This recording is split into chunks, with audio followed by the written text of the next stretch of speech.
Okay, so it looks like we are now live. All right. Well, Maxwell, thank you so much for joining me today. Hey, Obviously, we are going to talk about Micro Galaxy Squadron. So thank you for joining me. How are you doing? I'm good. I'm good. It's 9:14 here. You're in Texas, right? So it's like what, like It's yes. 7? Well, we're 1 hour behind you. Yeah. Okay. I'm envious of your display behind you. I don't have any display. I just have a giant plush giraffe right next to me, as you can see.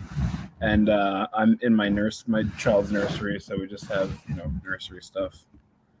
Oh no, that works. That works. Did you get that plush from what's that old like toy company that used to be in malls? It was a huge toy company. And I think they have like a few like Oh, select little Scythe, part. Was it? Scythe. No, it's like Oh wait, I know what oh you're talking god, about. It was they would send them through mail, right? Oh, the I Vermont think it's Teddy Bear like some. Company. No, it's like something Schwartz, right? Something FAO Schwartz. Schwartz? Yes, FAO no, Schwartz? yes, FAO Schwartz. Yes, they used to have a bunch of like big plush like stuff like it was incredible. Like they had them in like Las Vegas or like a bunch of other like places like that, and Dude, they had I the was I was crazy. I was at the New York City one when I was a kid growing up, and I was there for the last few days of that. I was there before the renovation, after the renovation. I saw it in its glory days. I saw it right after Yeah, episode 1 came out, which was amazing. yeah, The and glory it's days. it's it's funny because they had for the longest time. Do you remember Master Replicas? They had Yeah. the license for Star Wars lightsabers.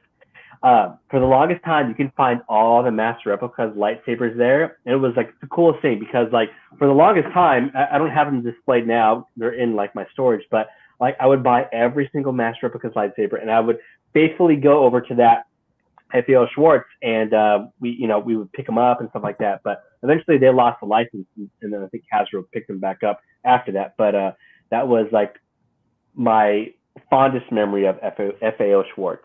Oh wow, I have many fond memories of FAO Schwartz. I got the Mighty Morphin Power Rangers Megazord, the OG one there. Oh I yeah, yeah, picked up yeah, yeah. What? my Power of the Force Rancor there. Um, I got the first Lego Slave One and A Wing there. Uh, Oh what? yeah, I remember going there like as a little kid and like seeing they had this massive Barbie section downstairs and they had this giant glass tube full of water and floating Barbie shoes. They used Mm-hmm. to have a giant clock that would sing to you the FAO Shorts theme song, "Welcome to Our World Yes. of Toys." Oh Every yeah. time you go in there. The first Oh time I man. ever bought Action Fleet was at the Short Hills Mall in New Jersey at FAO Shorts. So Wow.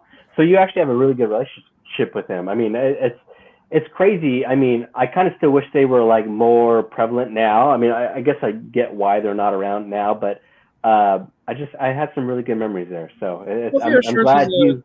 FAO Shorts is an interesting toy store in that it was an original toy store back in like the old days. Like I don't know the exact dates, but like the 1900s, mid 1900s, and then it was bought and it was franchised out, and that's where you get all the other stores. And it was the toy store to go to. I don't know if you got the catalogs in the mail. The catalogs were Mm-mm. bonanza. Like you could buy a pony, Like a live pony. like a live pony. You could buy a live pony in the After Shorts catalog. Like they were the boutique Wow. toy store. Like they were like the like your parents are so rich they can take you to FAO Shorts. Like everything there was marked up like $3. Like it was crazy. Yeah, it was nuts. What was it? The only other really weird like I guess Kismet story I have with them is that I for Christmas one year I got a Tommy Hilfiger Game Boy Color.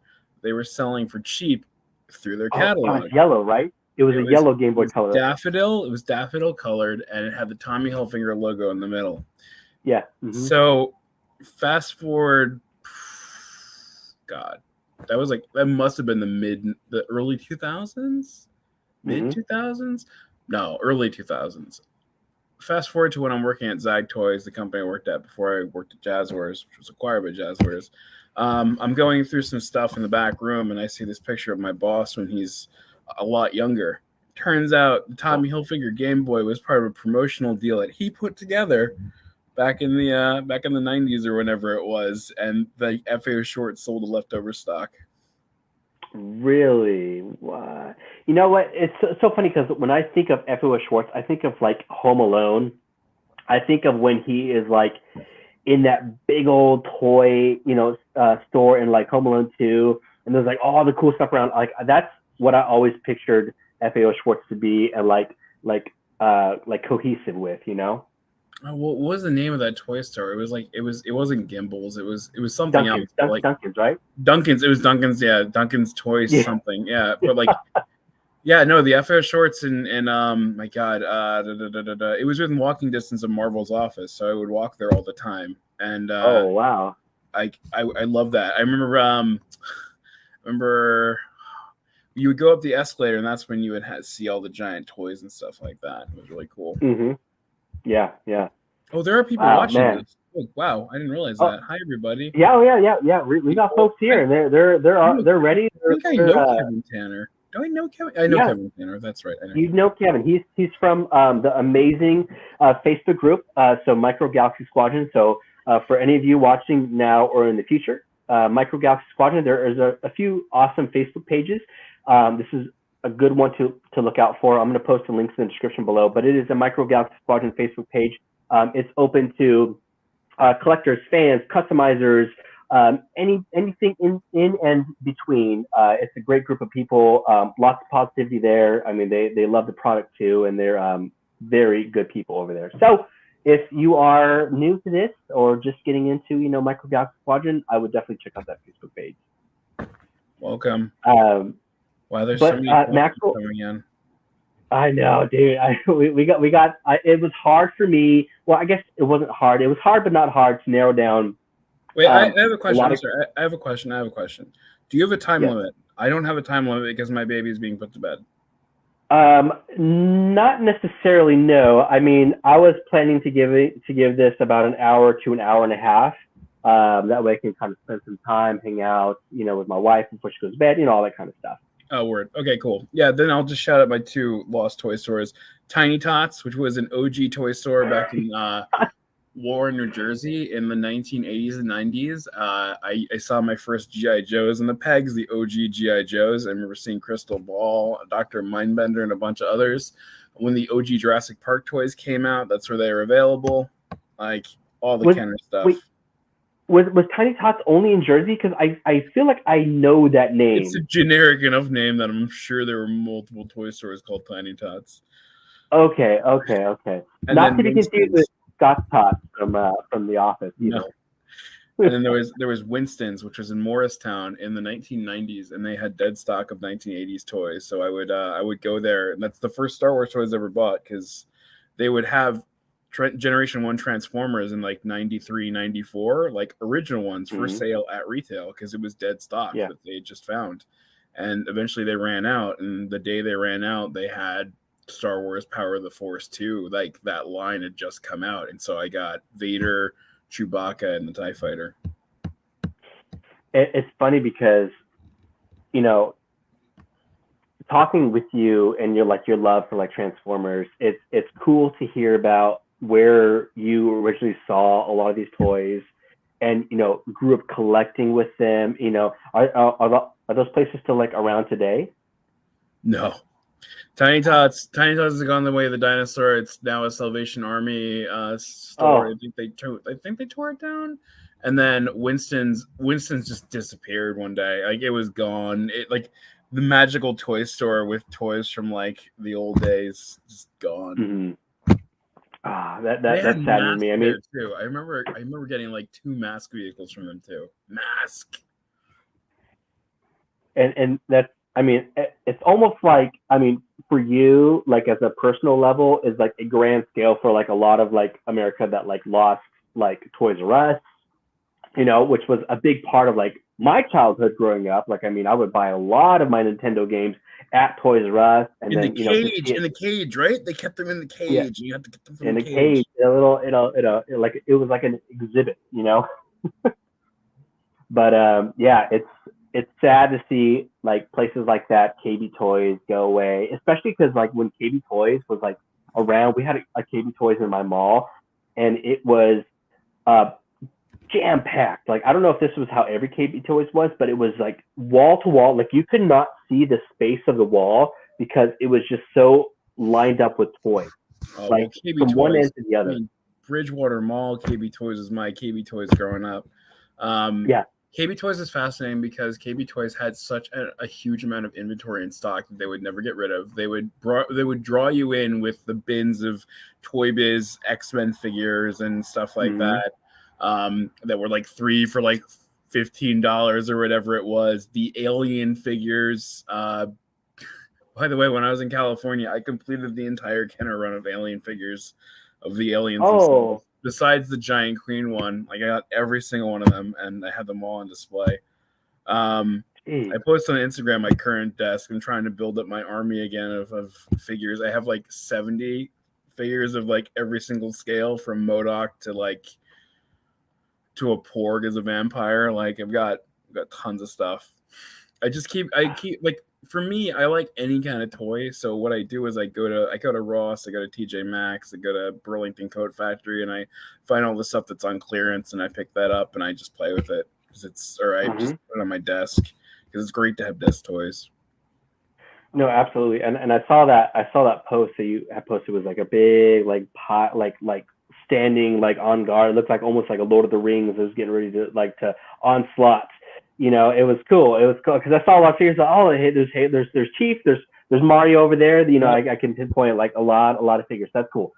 And you know, that's something that I appreciate from like another collector, let alone somebody who's in the toy industry who can really appreciate like a lot of brands, a lot of franchises, and like not just like narrow down to just one, you know, single franchise.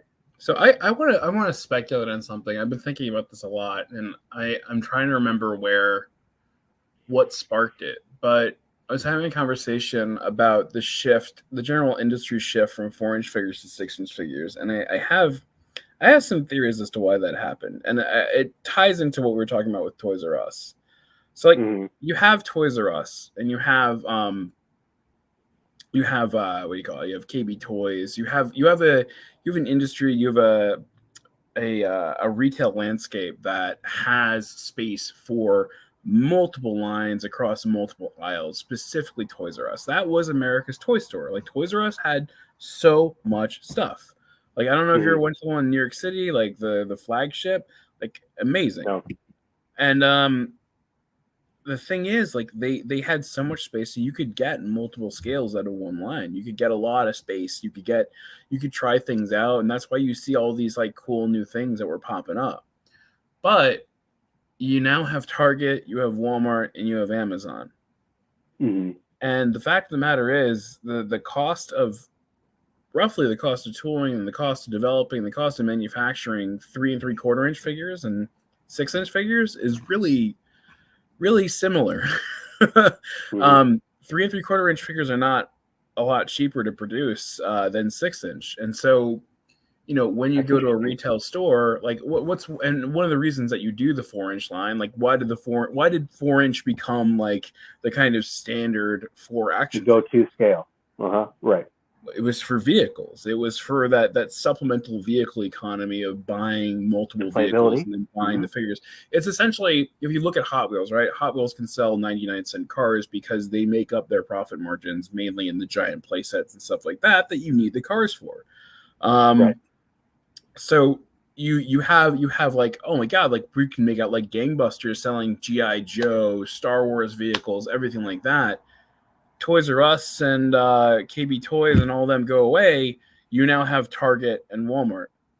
And the 6-inch scale, I love the 6-inch scale. Like I buy a ton of stuff in 6-inch scale, and I also love the 4-inch scale. But at the same point in time, usually the 6-inch scale is going to be doing better. It's giving you a better margin. It's giving you it's giving you essentially more money for the same amount of development as a 3 3/4-inch figure. And that's really, I think, why that's becoming the dominant scale, because you don't have enough space at retail for vehicles all the time. Like you don't have as much room for a really in-depth vehicle line as you might like. I mean, I don't remember the last time I saw a actual scaled Star Wars vehicle at retail. Do you? I mean, not like a 1/12 scale, nothing like that. No, I mean, what the last 375 that we saw was what, Antok Merrick's X-Wing, maybe. Yeah. I mean, I never saw that at retail, but yeah. Yeah. And then you had to wait. You had to wait like 2 years to get the red astromech droid that came with it. Which I have. It's so funny because do you remember when Target did that? Like it was like a Disney park like build a droid thing, and it was like 100%. The Disney parks are closed for COVID, so we need to move all of our inventory somewhere. Hey, Target, do you want to buy all our exclusives? Exactly. So they did that, and they had the red droid there, and I was like, well, I'm just gonna eventually use this like in the future for like maybe an Antok Merrick droid, and I did, and I put it up there with my X-Wing. But then, long behold, they did the Antok Merrick droid. I got this from Entertainment Earth, and I was like, well, it's so beautiful. I don't want to take it out of the packaging. I had to wait so long for it. I think that might be my favorite colorway for a droid ever. Like, I love that colorway.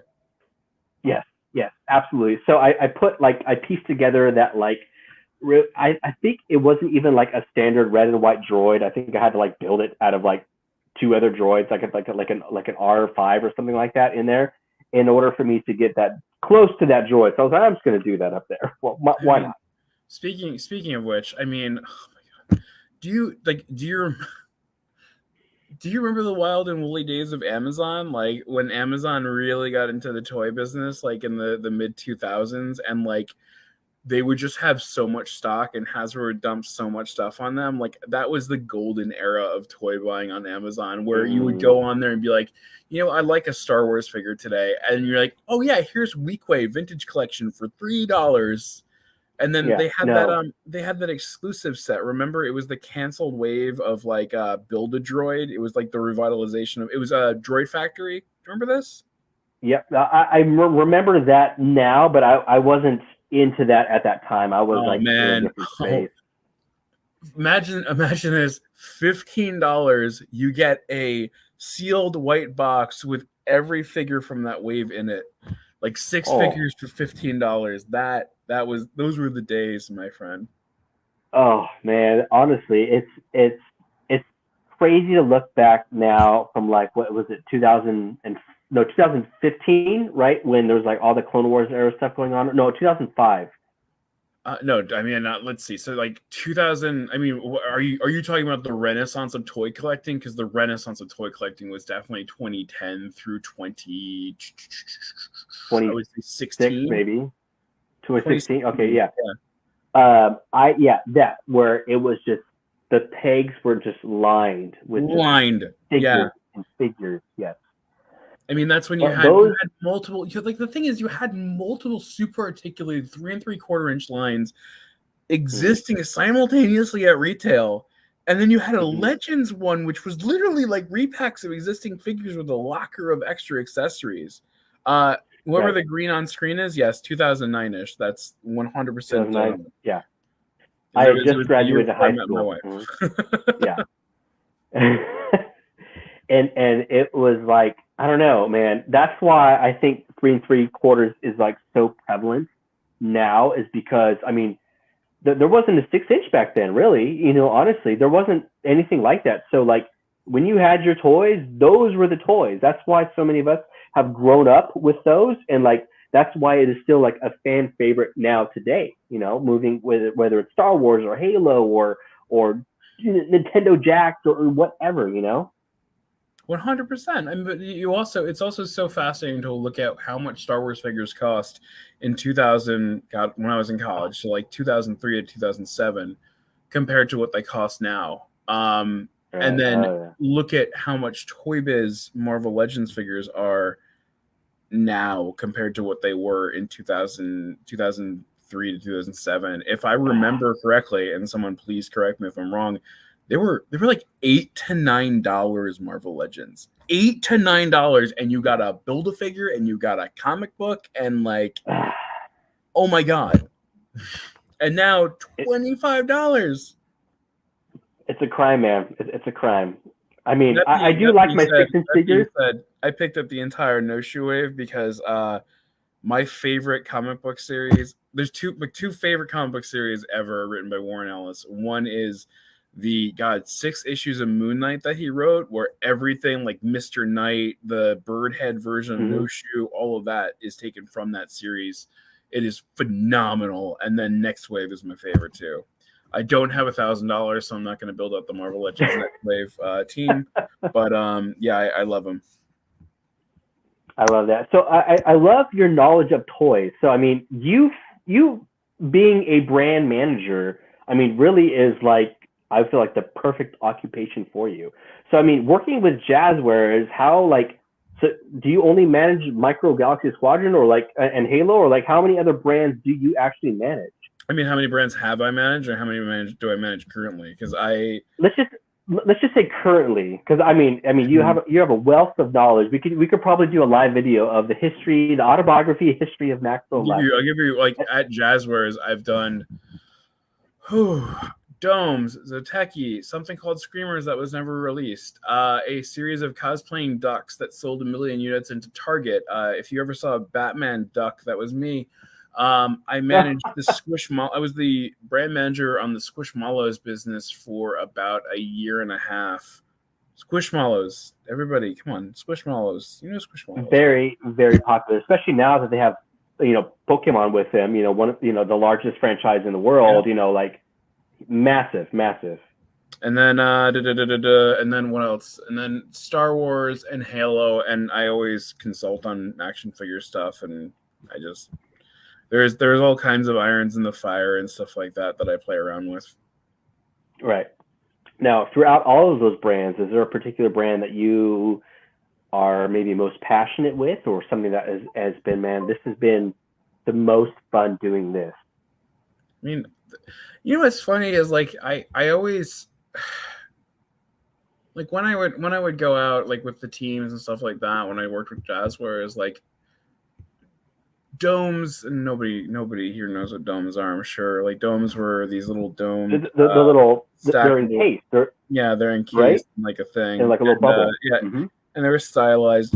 The number of stories around the Dome series is just because when we started Domes, like it was Zag Toys. It wasn't Jazwares. Like it was before the acquisition. So it was me. It was our director of operations, Bobby, and it was Jed Karofsky, who's now a senior partner at Jazwares, or a partner at Jazwares. And like before, like it was just us. And so I was the one, I don't have any artistic ability at all, but I was actually I was going into PowerPoint and doing overlays in the sculpts that we would get from overseas and showing like how they need to be refined. I was on the phone with Disney and Marvel and all of that to like, oh my God, Bill F. Murray, you have Gravity Falls and Digimon, yes! Were those in Domes? Yeah, those are Domes. We did Digimon and Gravity Falls. Digimon, yeah, Digimon and Domes. I love Digimon, man. Digimon was great. But anyway, like because it was just me doing everything, like doing essentially all of that work, there are so many crazy stories about the development and manufacturing of all of those that one day I'll share. Like that. Mm-hmm. That alone is an episode. There's dozens of stories. But anyway, passionate wise, oh my God, no. We also did fidget spinners. We did fidget spinners. Oh my God. Oh my God. Yeah, we did fidget spinners for a while when it was a craze. And at one point we had oh my God. We did like custom fidget spinners. We did hexagonal ones, star-shaped ones, all of that. I did that for an entire summer. That was insane. Most passionate though, like because I've been with it from soup to nuts. Like I helped with the conception of it. I pitched it, or I helped with the pitch for it. I've been the brand manager for it. It's got to be Star Wars. It's definitely the highlight. So Micro Galaxy Squadron then, right? Yeah, Micro Galaxy Squadron. I love that, which is why we're here today, why I want to talk to you Well, you also wanted to talk about Halo. I know that we've got. I mean, I saw that Halo Infinite is in the audience today, and I know that there's been a lot of questions about availability, and I do want to address a lot of those questions about availability. Right. So, like, please, It would be a crime if I did not bring Halo to the table. I know we want to keep this Micro Galaxy Squadron based, but as you know, like I have a lot of fans from Halo. I myself am a fan for Halo. There's been some radio silence, so we're some of us are trying to figure out what's going on with the brand World of Halo and Spartan Collection. Where do we see this going? I mean, it's not dead, as from what we know. No, it's not dead. And so I kind of want to hear your take, and so does everybody else. All right. So first off, I mean, if you want to buy something, I'm sorry, you're gonna have to go to San Diego Comic-Con. I can't tell you what it is yet, but it is easily the coolest exclusive I've ever worked on. Like easily the coolest exclusive I've ever worked on. It is 100%. It's a Halo 4-inch. It's a World of Halo set. It's gonna be $50. And when you see it, it's literally gonna blow your mind. Like it was just crazy. I mean, Jesse, Adam, like he's our lead designer on Halo, and he just had like we all got together and we all kind of like, what can we do? And this was the result. And my God, dude, this is something brand new, never seen before. It's a redeco of something, but it is the coolest redeco, the coolest packaging, the coolest execution, and it includes something extra special as well. And I can't say anything more than that other than I love Halo. I love the brand. I love the product that we've put out. I love seeing everything. And what just kills me every single time that we talk, Adam, that I talk to fans or we get questions or whatever is, guys, when's more stuff coming out? When's more stuff coming out? We want to buy more product. We want more product. And there's multiple reasons why, there's not more product out in the market right now. I mean, it is something that does happen to a lot of action figure brands, especially ones that we're working to make evergreen. But what I can say is that we are 100% behind Halo, and we want to release more Halo. We want to do more Halo product. And now that's easy for me to say, and that's what I've been trying to say for a while, but it really means nothing unless there's action behind it. So what I will say is that we have placement for fall 2023. Waves 7 and 8 of the Spartan collection. Okay, so they're coming. They're coming. Okay. They're coming this fall. Waves 7 and 8 are coming to GameStop and another venue, TBD. Wave 7 of the World of Halo collection, as well as more from the World of Halo collection that you might have seen revealed but not released, is also coming out. But how that's coming out is something that unfortunately I can't discuss. And I was just on the phone with the team this morning begging for just to be able to announce this, but I can't. Wave 7's coming. The availability of the existing waves will also be handled. That's going to be Wave 5 is going to be handled a bit more quickly than that. So Wave 5, as you know, was not released domestically in the States. It was released internationally. Unfortunately, it was a wave that was skipped domestically. So Wave 5 is on target for any kind, not on target like the retailer, but on target to ship for anybody in mid-tier accounts. Like, so your Myers, your Fred Meyers, etc., your Kohl's, who are ordering Halo for this spring and fall. So Wave 5 will get out there. There is also a super cool freaking box set that is so freaking awesome that it's environmental, it's cool, it has an exclusive figure in it, it's super neat. And that will also be released. I can't reveal how yet, but it'll be released. And the way we're tackling Wave 7 for World of Halo collection is different than what we've done before. And I think you're all going to be really happy about it, because what it does is it really does line up for us to keep doing World of Halo going forward, bringing back some styles maybe that were a little bit short packed in the past. Maybe upping the deco a little bit. I can't really speak anymore in terms of the details on what's going to happen here until we're ready to really announce stuff. But I hope that makes everybody really happy. It makes me super happy. The GameStop quantities are going to be limited, but we're going to be supplementing those with other venues. We're pushing to get those out to other retailers as well. For all our international fans, don't worry. We're definitely going to be doing that. You're going to be able to get these. So that's the long and short of it. I'm happy I was able to give you something concrete, but God, the freaking Comic-Con exclusive, you're going to love it. This is so good to hear because, I mean, the fans and myself. I'm supposed to say anything about that, so everybody's on the stream just kind of keep quiet about it. I mean, I was myself a little nervous about it because I was like, man, like it's been some time since we saw these waves. So to know that for sure the line is not dead, we're going to keep it going, and we're going to keep it going strong, and we have a little bit more precise dates of when we can start seeing things. That's good. I mean, that brings a lot of new life into the brand, and hopefully that can get a lot of people excited about this. Yeah, I mean, here's the thing, right? Retailers only have a certain amount of space to dedicate to product, right?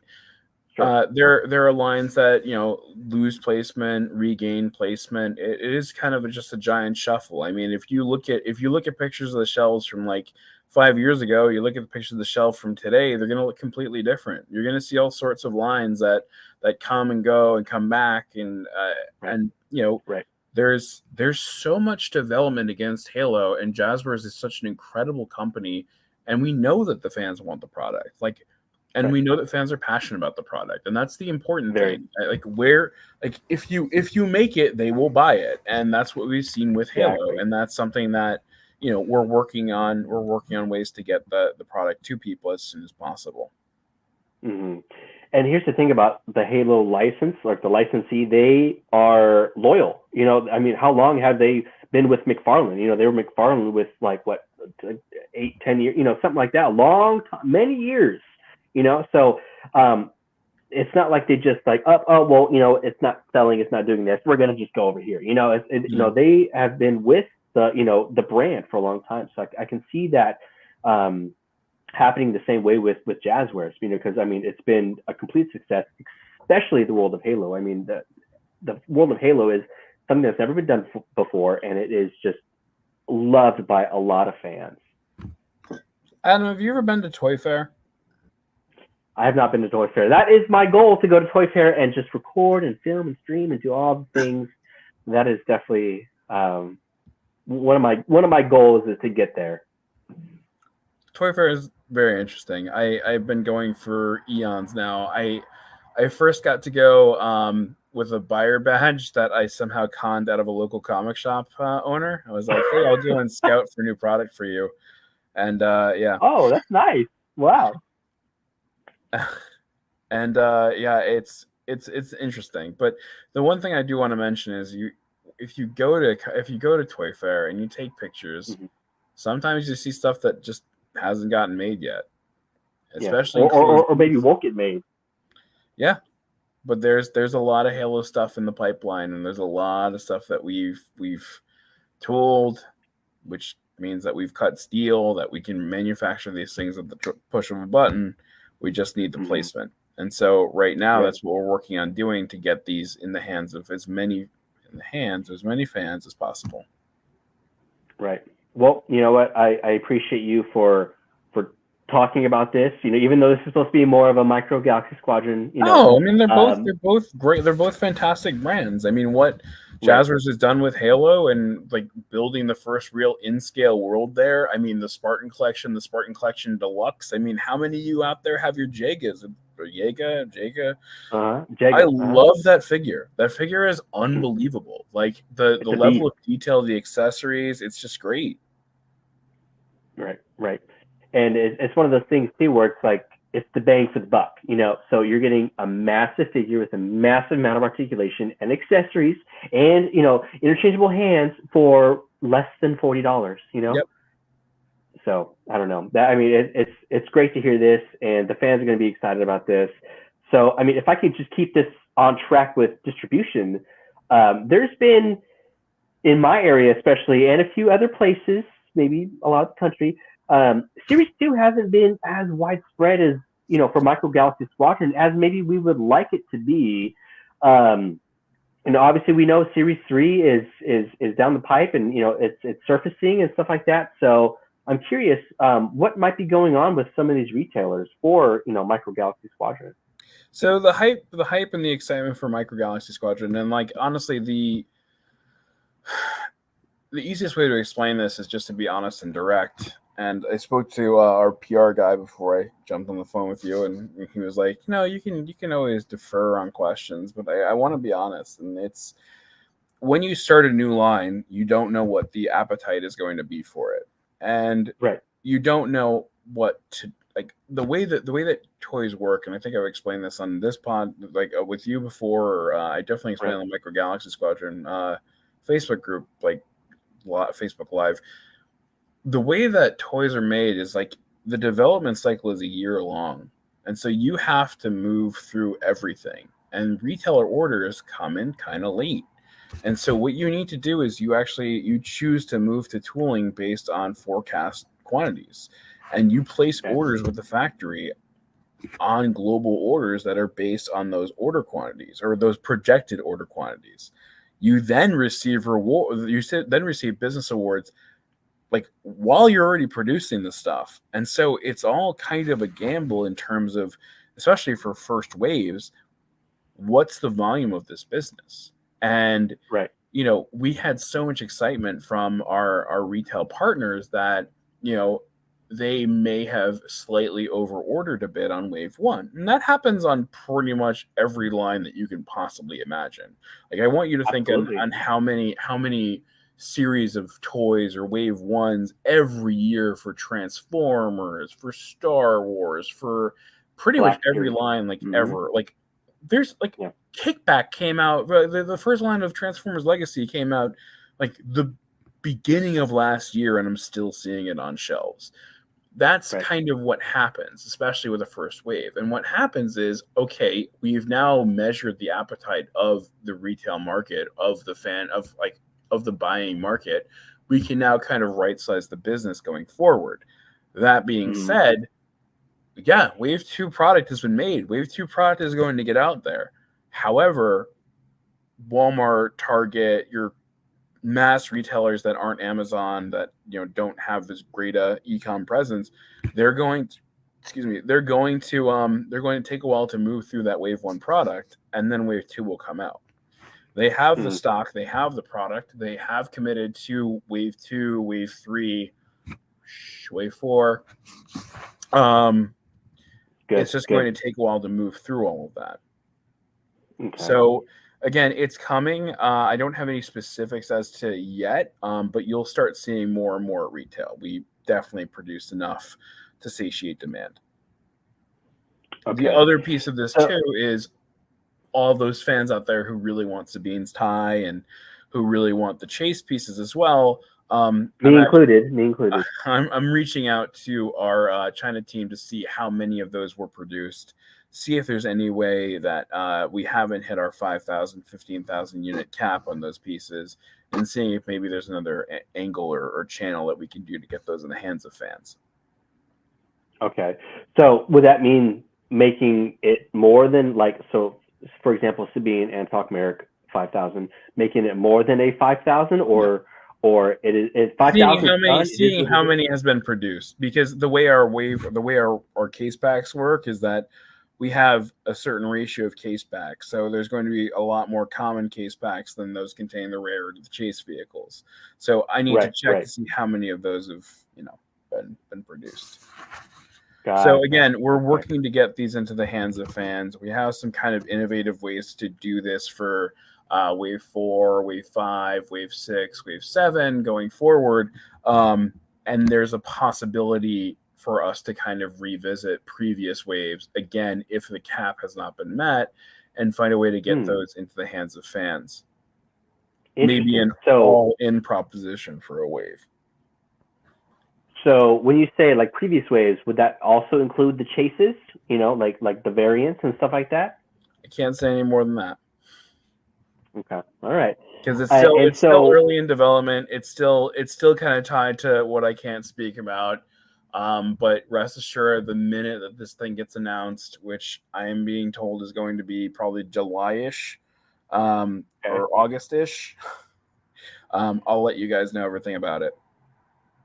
Cool. Well, I mean, when that time comes, I would love to do another live video, and maybe we can 100%. expand a little bit on it. Yeah, absolutely.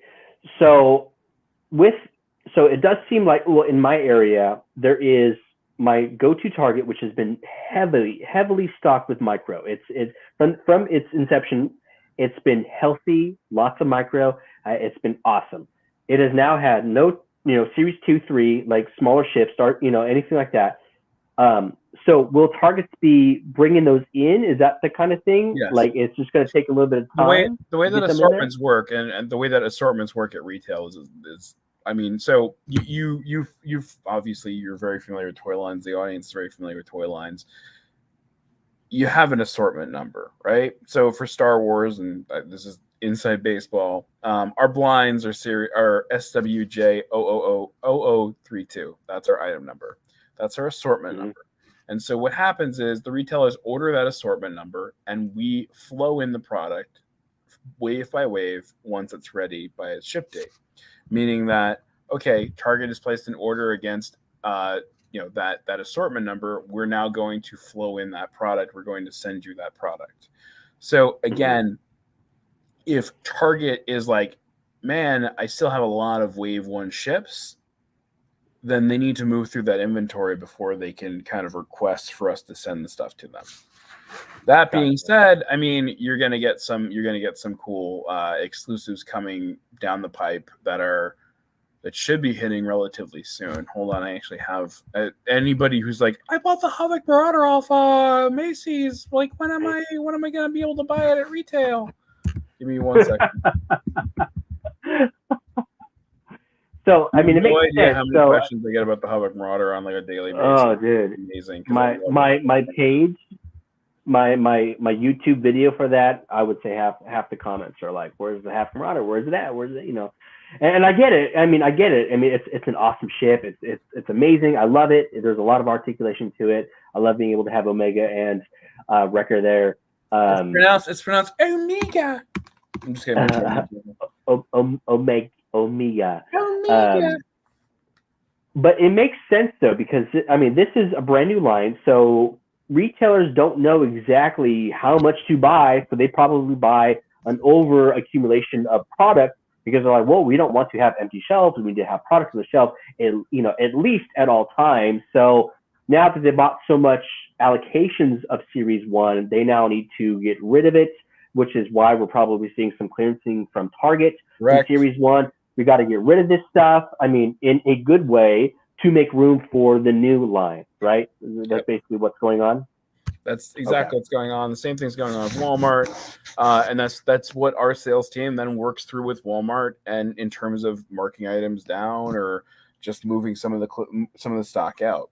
So that being said, who wants to know the exact date that the Havoc Marauder is going to be available at Target? Oh man, I think everybody does. I especially want to know.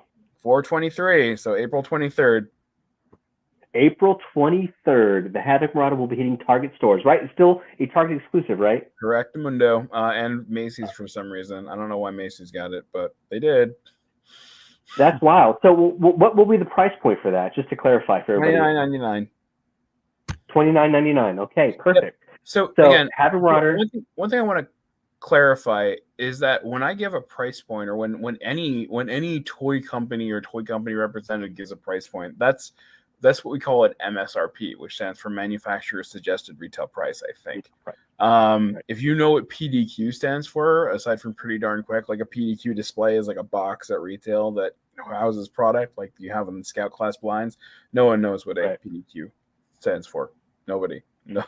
But anyway, the Manufacturer Suggested Retail Price, the MSRP, is just that, a suggestion. So for instance, when we talked about the Grand Army Republic Battle Pack, which by the way is seeing additional placement at Target, so there'll be more more units hitting, which I think everybody's already seen. The MSRP on that item was $39.99 because of everything that you got. Target put it out at $29.99. Right. They did. So yeah. They can set it out whatever they really want. And yeah. And I mean, that was a very good shock to us. You know, I mean, it was like, whoa, like, okay, well, we thought this was going to be, you know, almost $40, which, I mean, I would have paid for it. Okay. But, you know, for it to be, you know, the $30, I mean, that was a nice surprise, honestly. Yeah, it was. And that is, you inspired me. You had that shot on Instagram of, was it on Instagram of all the gunships together? Yeah. When I had my shelving up, I have one of each of the gunships, including the Munilist 10, and I just put every single one of them up there because that was a dream come true. All of those. Yes. The other vehicle that people have been seeing, especially those in New Zealand, I have no idea how this got to New Zealand. No one knows how it got to New Zealand. Thing. I've checked. To see those pod racers, they're so freaking cool. They are. The only thing that I know people have an issue with is like the air fins on the front of Anakin's. We're wishing there'd be a little bit longer, but other than that, I mean, it is a beautiful 2-pack, beautiful piece. I mean, just the amount of details in those little ships. $22.99 MSRP. 22? What? Let's go, baby. Insane. All right, so this is a Walmart exclusive. It's going to be hitting for spring 2023. It's obviously already spring 2023. I don't have an exact on-shelf date for that yet, but it is coming, and it will be available through the year. Walmart exclusive only spring 2023, which we're in. A lot of fans have speculated, okay, well, CollectorCon's going on today through Walmart. You know, will it be hitting? So, I mean, it should be hitting sometime maybe within the next few weeks. You're speculating? I can't even speculate. It's Walmart, man. Like, it's a whole different game. I mean, all of us have gone for Walmart exclusives before. All of us have played the game. I myself have tried to find Cosmos at retail many a time. I've tried to find Crasher at retail many a time, and I failed every single time. It'll come out. It's been produced. It's been produced in sufficient quantities that will be out there, and it is a Walmart exclusive. Good. The other question, I'm sorry, I'm presaging a lot of this stuff because I know that it's been building. I haven't done one of these in a while, but like the Series 1 on packaging. So that was meant to be Series 1 of the Battle Pack class. So they were all going to have cool names like the Battle at Boonta Eve, the Clash at Carcoon, oh my god, Terror at Tanuil, stuff like that. And these are potentially not coming out. I don't know when these are coming out, but Walmart has an exclusive on that Battle Pack class that is $22.99. So you'll be seeing more battles in the future, and it's really more of a battle in a box kind of deal. You're on mute. I can't hear you. Adam shocked himself mute. Still mute. Still mute. Adam? It's here. There you go. Can you hear me now? Yeah. Okay. My headphones died. I just want to make sure everybody can hear me still. Can you hear me okay? Yep. Okay. So with the release of these two pods, which was something that I definitely really, really wanted, how many more characters can we see from episode 1 made into pod racers? Well, I mean, the question of how many characters can we do for episode 1 is such a loaded question. That it will. When is it? Spring 2024. Possibly. You will get your fill of episode 1 vehicles. Oh, let's go, baby! Let's go. I don't have any confirmation on that yet. I have no placement confirmation on that yet. All I know is that we're looking into episode 1. It is an anniversary year in 2024. It's 25 years since episode 1 first graced theaters. I had the junior novelization at some point. I don't know what happened to it. I went out to buy the toys the day after they came out. What else? I like the movie. I think it's a good movie. I think that the prequel trilogy, it's good. It's Yes. good. It really is good. There's It is so wacky good. moments. There's weird decisions. There's Sure. weird acting. But like, it's the first one. I love the concept of the Phantom Menace. I think it is so clever. I think it is so well thought out, and I think it's so cerebral and interesting. And it's not Yes. like anything else that I've seen before. No. And you know what is crazy about, like, I mean, me as a fan, like I grew up with the prequels. I didn't grow up with the original trilogy, but for me, Wait, you didn't grow up with the special edition? no, I didn't. I mean, we grew up with my father, and my folks showed me, but I didn't grow up with, like, I didn't see it in the theater, nothing like that. So You didn't like, see the special edition? when it was like remastered, Yeah. yeah. I mean, I saw that, but I mean, Yeah, well, that's what I saw for Star Wars. I'm not that old. I didn't see that in theaters. Like, do you remember the ad? Do you guys remember the ad? Like the ad is so iconic for the special edition. Do you remember this? I'd have to look at the I'd have to look at the trailer. It's definitely on YouTube. So imagine you're in a movie theater, right? And you see this picture in the center of the screen of a TV. And the TV is playing mono sound, and it's showing like a battle at the Death Star and stuff like that. And it's like, for a generation, the only way that people were able to experience the Star Wars saga was like this. And then, holy crap, the TV just freaking explodes, or like it just branches out, and you see the entire thing digitally remastered, and the battle is like in the theater right there, and it's like now, just in time for the anniversary or whatever, and it goes into like explaining the special edition. It's the coolest freaking ad ever, and like it will make you a fan if you're not already a fan. Was that when they were like promoting that, like the THX or whatever, that audio? No, this was just like an ad in a movie theater for the special editions that came out in like 97. Oh my god. Well, that I mean, that is what I eventually watched, was whatever came out in the 97.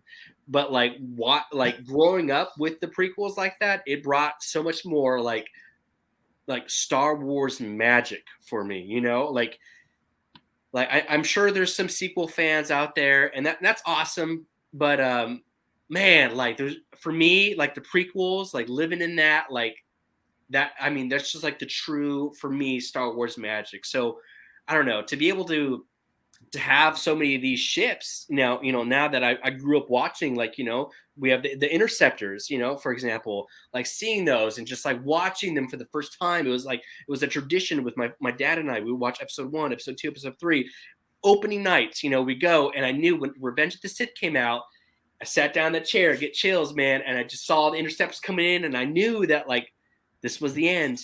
Freaking cool. It's opening battle sequence is so cool. Beginning of the end, man, and it blows my mind every time. Which like, I mean, you have so many ships to deal with, honestly. So like, how do you? It's just crazy, like how many capital ships. Well, all right, I mean the big challenge is capital ships and stuff like that, and it's also about the years and years of content. It's about emerging content. It's about, I mean, I think you're getting towards like how do we pick the vehicles and why we do the vehicles. Like Exactly. I mean, there's so many. That's the challenge, and the other challenge is that Lucas is putting out more and more new content. And like everybody saw like the first 2 episodes of The Mandalorian. I haven't seen the 3rd episode. Please God, don't spoil anything for me because I need to see it. Someone's gonna do this, and someone's gonna be like, "Oh, I mean, there isn't much to spoil in the 3rd episode, honestly. I mean, it was the longest episode, and they could have maybe shortened it and maybe taken a lot of it out, in my opinion. But anyways, there's not much to spoil. But if you've only seen the 2nd episode, then that's really all you need to know to talk about. Yeah, so there's more vehicles. Like you have the pirate snub fighter. Like you have like all these cool things that are coming out, and kids, like we're a toy brand, right? Like yes, we have collectors. Yes, collectors are really supporting the line tremendously, and I can't thank every collector out there who's supporting the line enough. Like thank you. Like it's been surreal, and it's been great. And like I love that I get to come on here and talk to people like you and like kind of like, you know, just talk Star Wars and talk toys for hours. Like it's great, and like the passion people have for the brand is wonderful. Somebody asked if we're going to do a TIE bomber someday. That's an interesting question. Anyway, so what we kind of like need to do is we need to look at current content, upcoming content, classic content, kid-focused content, right? So we want to hit like our target demos are adults and kids. So we have to find ships that are relevant for kids. I mean, we did a brainstorm recently where we picked through every single Star Wars vehicle that we could possibly find. And I'm talking from the comics, I'm talking from like TV, I'm talking from like, God, one guy on our team went really just deep with droids, and he found like just things that exist for like one frame of animation. He's like, let's do this. And it's like, okay, I'd love to do that. I think there's a great thing to do there, but like how are we going to get that to sell at mass retail? Right. And you know, everybody, I've answered this before, but like everybody's like, why are the chase pieces and the rares like limited to 5,000, 15,000? It's because that's, for some of these vehicles, that's the only way that we can get them out at mass retail, is in limited numbers that we know will not sit on the pegs. What I will say is my favorite ship from Series 1 is the Genevieve Starfighter. Guess which one is not selling very well at retail right now? I know it's a great ship. It's a deep cut. It honestly is. It is a great. Hey! I want to give a shout out to someone who used his real name to log in here. I don't know if you see a Gihun song in the chat, but Gihun's actually one of our chief designers. Really? Yeah. I want the ugly ships. What do you say? Yeah. So apparently, Gihun during our brainstorm found these images of vehicles from I think it's a comic Gihun. Correct me if I'm wrong. Gihun's freaking great. Like, can we just?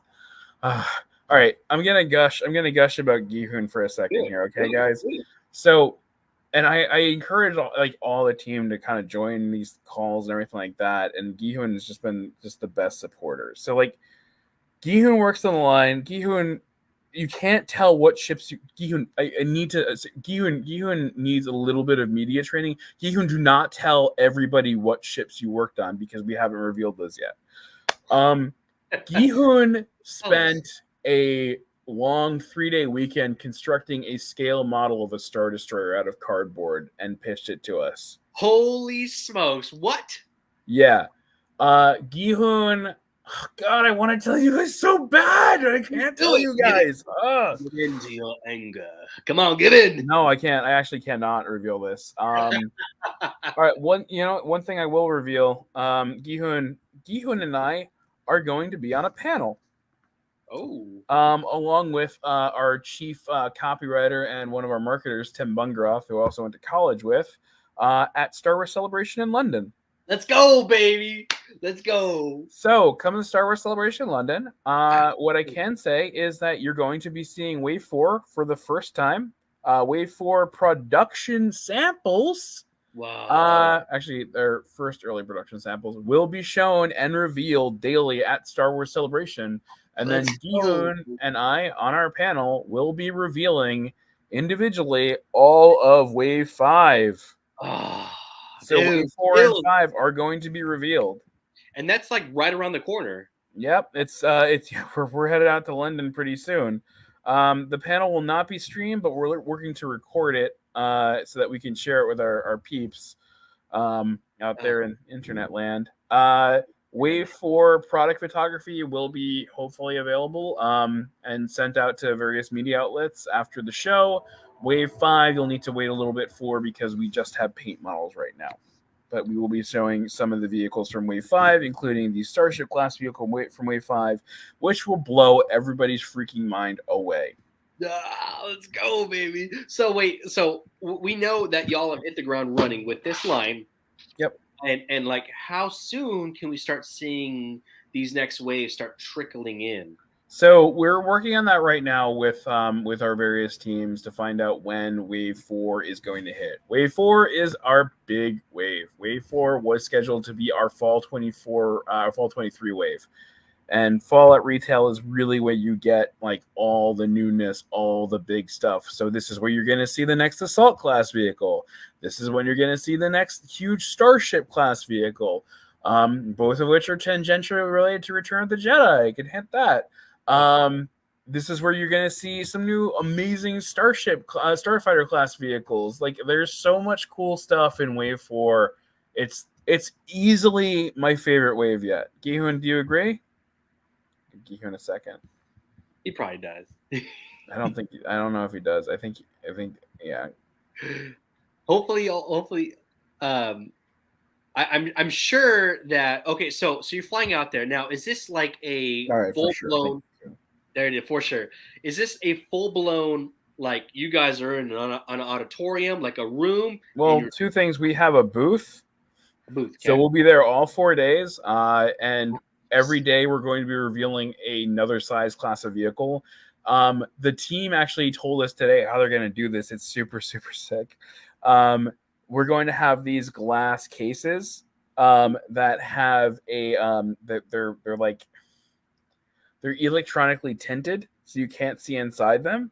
And then when a timer goes off at a specific time during the show day, it becomes clear and you get to see the entire wave. Wow, that's pretty cool. Yeah. That's something like Lamborghini would do or something like that, you know? Well, we're just the Lamborghini of micro lines. Star Wars toys, you know. But yeah, very, very lucky to have Gihun on the team. And yeah, I mean he's such a great guy. Like he can't talk back really to me or hear me what I'm saying, but like he's amazing. Our entire design team is just incredible. But Gihun's passion, his enthusiasm, his commitment to line. Like Gihun went to Korea for like a month to visit family for the first time in forever. Gihun worked every single day in Korea on the line. Like he is amazing. He loves the line. He's worked on some of the most iconic vehicles that you're going to see. And yeah, you're like, oh man, when you see what he's working on, when you see the pictures we have great pictures of him. Thank you for sending me. I think Diane sent me those Gihun being attacked by some of our vehicles en masse. Like you guys are gonna love it. It's gonna be great. We'll share them out afterwards too. But, is there any way we could get maybe like a small sneak peek? No. My entire team would kill me. I'm sorry. I like there's one at the top of my mind right now that I want to reveal more than anything else in the entire world, but I can't do it. Okay. What I will reveal is that we will have a giveaway at Star Wars Celebration in London. So anybody who is there, come by the booth and use the let's create a passphrase right now. Okay. Gihun, make me a passphrase like that people have to say in order to get the toy. I love this. Okay, so if you are able to go to Star Wars Celebration in London, you have to say a certain passphrase to the booth, and you can get a giveaway, right? Yeah, you will get a giveaway. Okay, I love that. Yeah, beep boop. All right, you heard it here first. Anybody who stops by the booth and says beep boop will get a free toy. I love that. That is, oh my god! And you guys did this with the last celebration too. Beep boop. So what's crazy is we did a scout trooper with a speeder bike last time. I'm not going to tell you what it is this time, but it is Return of the Jedi centric. It is a Return of the Jedi speeder.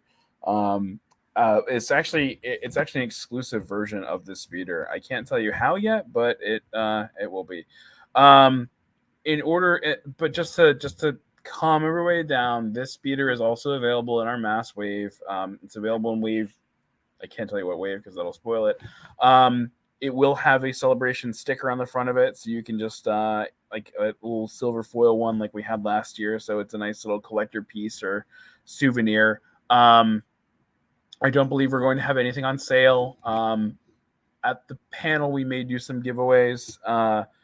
But yeah, the panel is on Monday. You can check out the schedule. But we'll be there all 4 days. Gihun and I will be talking through the booth, so you can meet him in person, and he's an absolute laugh riot.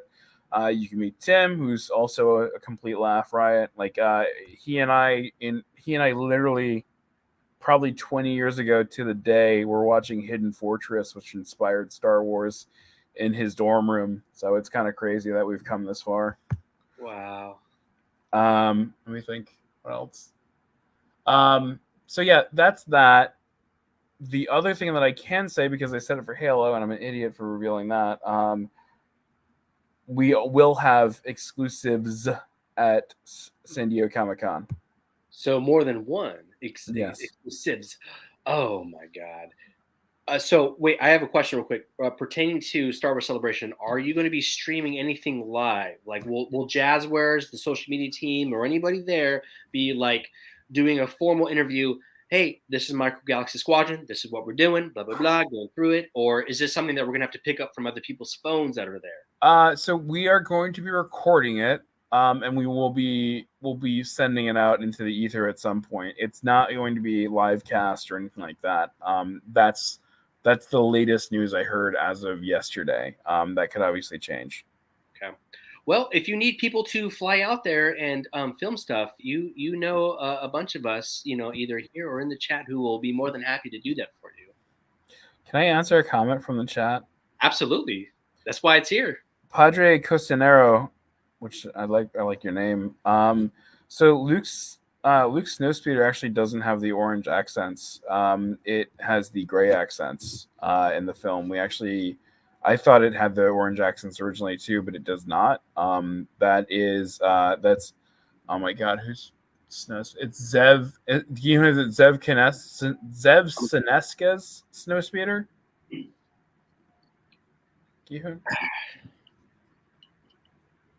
Yeah, it is. I think it's Zev Sineska. Anyway, wow, what a great, cool, exclusive repaint that would be to do one with the orange highlights, because how sick would that be?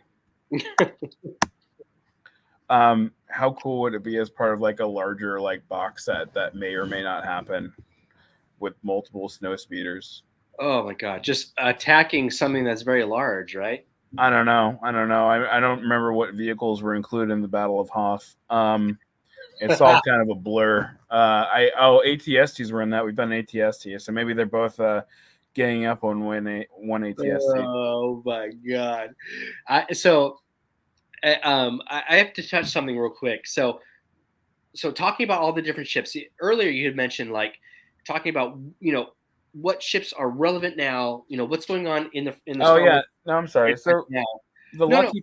The lucky thing is we get to chat with Lucasfilm about this stuff all the time, and we're constantly working with them to find the best possible mixes of vehicles, etc. I think we've gotten a lot better at it than I would say the initial mix was. I think we just blew through a lot of iconic vehicles and then included that Genevic Starfighter in there. But now we're able to kind of branch out and do stuff. So, I mean, people keep asking for the N1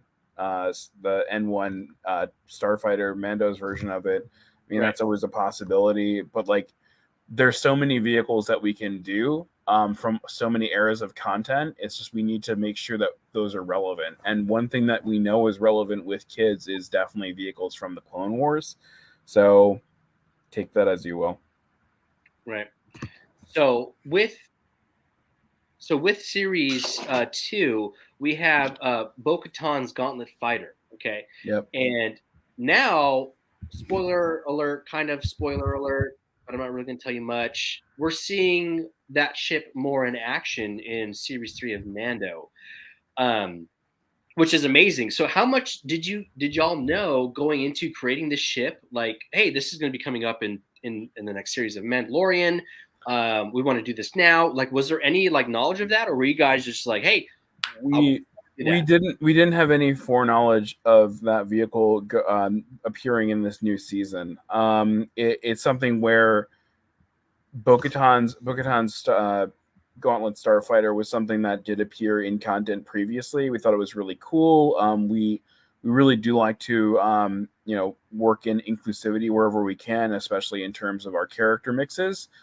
So having a female centric ship was something that we really did want to make sure that we include in the line. And so it really was a great vehicle to do. I know that people are, talking about the scale, etc. I mean, if you guys know the size of the Gauntlet, it's so freaking big. Mm-hmm. But on the plus side, the Mandalorian starfighters, they actually do come in sizes smaller that look very similar to the Gauntlet. So if we did the Gauntlet 2 scale, it would be beyond a Starship class, and we would still need to fudge the scale in order to make it work. This was a way for us to get a cool fighter-like vehicle into the line that still made a lot of sense. Interesting. Okay. Yeah. Now, is there a chance for us to see some of these bigger, vehicles in the future, like the turbo tank and the MTT and stuff like that? Is that like a possibility? I mean, it would have to be it would have to be in a different scale of ship, right? Would it be classified as something different if it was doable?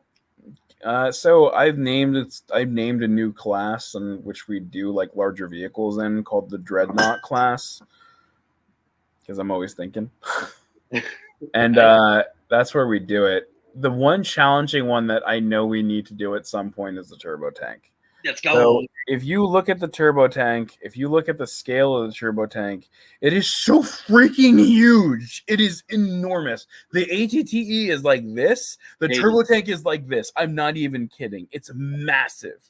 Right. It's so big. I don't know how we do that. I don't know when we do that. But I'd really love to do one. For me, though, like the first one that I'd like to do is the ATTE. I feel like that there's so much we can do with the ATTE, from interactivity with other ships. We did the LAAT, which really, it's a companion piece too. I mean, it's so central in that Battle of Geonosis. It's so central in the Clone Wars. It's a really cool way for us to potentially get out clone generals, or I'm not clone generals, like named clone troopers and clone captains, like stuff like that. Like I'd love to include them in ships like that. Right. Which with the Tiger Shark or the Munolus 10, it was the first time we've ever seen a real clone variant. So, aside from the Bad Batch, it's the first time we've ever seen anything like that. So I mean, just wait. Just wait. Let's go. So that's something that we definitely want. I mean, obviously, Clone Wars is very hot. It's popular. It's something that really resonates with me and a lot of the fans. So, I mean, it just sells really well. And I'm glad that we were able to get a lot of these gunships early and not have to just keep asking for them. And it's now we're in wave 6 and like where's the Munolus 10? I'm glad that we got a lot of these. I don't want to say like out of the way, but essentially out of the way. We have them now. We can kind of move forward, looking towards other ships. The Munolus 10 was always my dream. Like it was the one vehicle that I wanted to do from day one. I'm just very, very happy and lucky that we got on the line. I think it came out tremendously. Daniel Partain worked on the figure sculpts for the ARC Troopers. He and I worked hand in hand to make sure that even though the concept sheet showed every single time Phase 2 ARC Troopers that no, they have the correct helmets. Did I reveal the weird thing that no one's picked up on yet to you? I don't think so. No, Kevin, that was with your team, I think. All right, so if anybody has bought the Munolus 10 gunship and owns it, I would look at the side of the packaging. You have the side of the packaging? This is so good. I have the one right here that I'm going to give away. Oh, okay, it's there. All right, so go to the feature callouts. Anything that shows a figure that's not the pilot. Oh, right there, Phase 2. Right there. Yeah, it's the Phase 2 clone trooper. Wow, I didn't even notice that. What? Nobody noticed that. No one will notice that unless I call it out. Wow, that is crazy. What? Daniel is one of the 3 Star Wars team members besides myself who works in the Pennsylvania office. Gihun's located in California. And so I would go downstairs to Daniel every day and be like, Daniel, have you fixed the helmets yet? Daniel, have you fixed the helmets yet? Daniel, have you fixed the helmets yet? Oh man! Now I gotta say, the paint applications on the ships to figures have improved immensely since Series 1. 100%. Now, what kind of challenges do you think, like what are some things that y'all have learned from Series 1, Series 2, moving forward that you want to change, be better prepared for? Like, what are some like obstacles you guys have handled? The Genevic Starfighter is too much of a deep cut for most people in mass market. It's one of the things we've learned. Oh boy. What have we learned? We've definitely learned in terms of tolerances, in terms of, I mean, Gihun can also speak to this too. I'm so happy he's on the stream. Hopefully he's on the still. Me too. Go to bed. We've learned tolerances. We've learned tolerances for the plastics. We've learned how to deco helmets. I mean, I know you noticed Boba Fett and all of them didn't have visor painting the first time around. That's because of how the microfigure accessories were sculpted. It was going to be too hard to actually get that T-shaped visor in there, and so we switched to later waves. We actually have that completely smooth, and so we can actually print everything on there. Because of how small everything is. Right. In terms of wash, that's something that's been fine-tuned so that we can control a little bit better the amount of wash that's on things. I know that people are like, there's so much wash and everything. It's something that we work on. It's something that brings out the details, and it's something that we like and we're continuing to play with. The level of deco that we've been able to achieve, just one thing that when you work with factories for a long enough time, the first wave is always a little bit bumpy and a bit of a learning experience, but then the QC and everything like that really skyrockets from that way forward. I think the best example of this is if you have Anton Merrick's X-Wing, right? I don't have. I have the TVC one, but not the Micro Galaxy. Yeah. So, Poe Dameron's X-Wing. Do you have that one yet? Not yet. Waiting for it. All right. So, that one, like the Wave 1 X-Wing, I'll admit this, especially our early production samples, like the landing gear were impossible to get out. Like they were so difficult to get out. Like you had to use like a little spudger or something like that to get it out. Like Fitz, like Yuhun saying, like, I'm gonna tell a story. You ready for a story? I'm always ready. All right. So when we initially did the Millennium Falcon, you have the Millennium Falcon with you right now, right? Oh yeah. Well, it's hanging. I can grab it if you really, really want me to. No, it's fine. So the Millennium Falcon has the turret, the quad cannon turret, right? Right. Okay. So initially that was a friction fit in there, and it fit really well. And we're like, cool, this works really nicely. It's a little hard to turn, but you're not going to really need to turn it that much. Right. So we have them polish the tool, which is something that you do in order to make everything stand out a bit more, in order to have the paint, in order to give you more of a glossy look or more of a matte look or whatever. And Gihun, you can talk about this further, but they polished the tool too much. And so when we got our final production samples in, we turned that Millennium Falcon upside down, and that turret came right out. And when you have an accelerometer where the entire purpose of the toy is to flip it over so you get that cool sound effect, you don't want the turret falling out. No. So we actually had to put like a little piece in there, like a little notch actually that locks it in place. Right. So it was that was a learning experience, but it's also one of those things where we now know what to look for when it comes to future waves. We moved so fast at first because we wanted to get everything out as soon as possible. Absolutely. You realize that you don't have enough time to kind of play with the vehicles as much as you would want, and so we made sure that playability was a focus for the waves going forward. Thank God, like Wave 1 still has so much playability in it, but like the further out you get, like you get those C clips, you get those clips inside the LAAT that keep the microfigure accessories in place while you're moving it around. The wings on the LAAT, like originally it was made of a much stronger material, so you would kind of move it in and out. You take it off. Yes, we did have a lot. We did have a yeah. Ewan is completely right. We're much better at predicting the crises now, and we can figure them out far in advance. But like the initial samples that we got of the LAAT, you would put the wing in place, and you would take it out, and the hinge would snap. Like it would snap, and then we worked on tolerances and stuff like that, and we worked with the factory so you can take the wings off as many times as you want. It should be fine. Which we do love, by the way, and like so many people are so surprised that wow, I can take off both wings, I can take off both, these panels, and I can like almost fully like destroy this ship if I wanted to.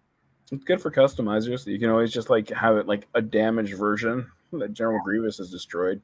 If only we had a version of General Grievous with all 4 lightsabers. Ewan, if only we could do something like that. So you hit the ground running with Series 1 with the Millennium Falcon. Now, that is the only ship that we have with like lights and sounds. Is there potential for the future? No.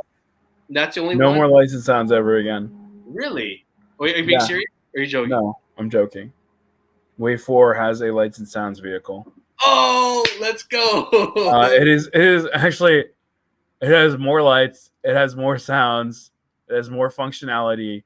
It is the most playable version of this vehicle that has ever been released. It's got to be the AT-AT. I mean, no, it's clearly going to be the Twilight from the Clone Wars. My God. You heard it here first, everybody. The Twilight from the Clone Wars. We're going to do that. Remember the box ship with like the wing? Wait, my mind is just going in so many different directions right now. I don't want to lose track. But I want to jump also back to the Munilus 10. Why aren't we talking about the Twilight? I just gave you an exclusive reveal here. Wait, are you being serious? My God, of course it comes with Anakin. It comes with Ahsoka, and it comes with Rhoda the Hutt. I mean, it's everybody's favorite Star Wars vehicle. Oh, I didn't know you were serious. I thought you were joking. Adam, I'm not serious. Oh my God, wait, get my heart rate up, dude. What the? You doing? You clearly don't listen to all the other interviews I do where the one I don't want to do is the Twilight. It's a box. Oh my God. Oh. About to give Blaine, come on. Blaine. It's not your dream ship. So like with the Munilus 10. Blaine's having an existential crisis because the Twilight's his favorite ship. Dude, I there's a lot of fans out there that want it. Fine. If we will get, then I promise you, Blaine, if the line continues for 10 years, we will get to the Twilight. Oh, okay. Let's go. All right. We will do the Twilight. I don't even know what action features it has, except that it's a box and one of the wings folds, and the Lego model that came out was severely inaccurate. All right. Munilus 10 gunship. Go ahead. So it's our first ship that has, newly sculpted clones, higher ranks, stuff like that. So we kind of want to know, why is there only one blue ARC trooper instead of having maybe a second one? Whereas there's, the Grand Army of the Republic, we had 5 clones and a speeder bike for roughly around the same MSRP ish. Just curious, where might be the other blue ARC trooper? You have a kid, right, Adam? Like, you have a cute little kid. I do. I have a baby, yeah. yeah. Have you read The Baby, If You Give a Mouse a Cookie? You're not familiar with this book? No, I am though, because the mouse always wants more, basically, right? Yeah, exactly. It's like if you give a mouse a cookie, he's gonna ask for a glass of milk. He's gonna ask for a plate. He's gonna ask for another cookie. Yeah. Come on. The line is vehicle first.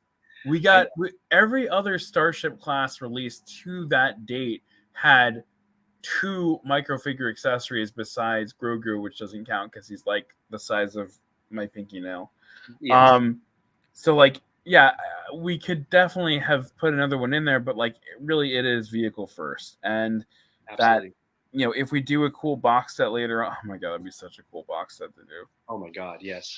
Could you imagine the entire 10? Oh my God! And then you could do phase 2 of Fordo too. Whoa! Well, what I'd love to do is I'd love to do someone mentioned this in the comments. I'd love to do a version with the shorter cannons and fully closable doors. And I think based on how we've tooled this, we might be able to do that. But Gihun will be like, no, we can't.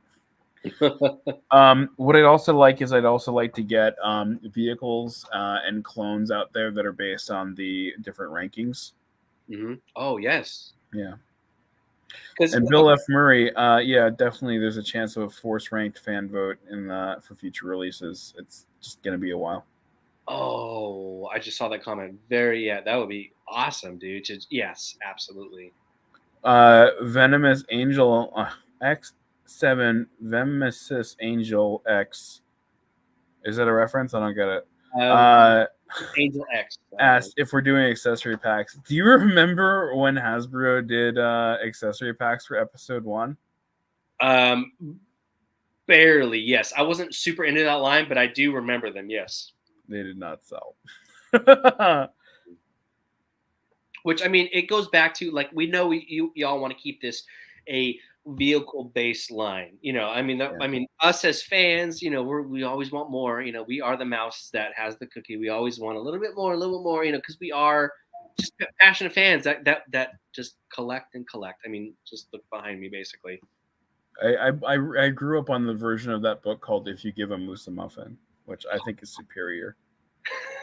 Far superior. I mean, it's a far deadlier beast than a. I mean, exactly.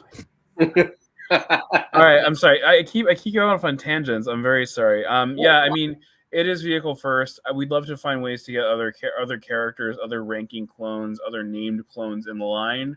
And it's about finding a vehicle to pair them with. So those are coming. I know that one that people keep asking for is Rex in phase 1 and 2. So yes. Yeah. Oh, yes, it's coming, or yes, it's on the table. I don't know. Okay, I'll take that. I'll take that.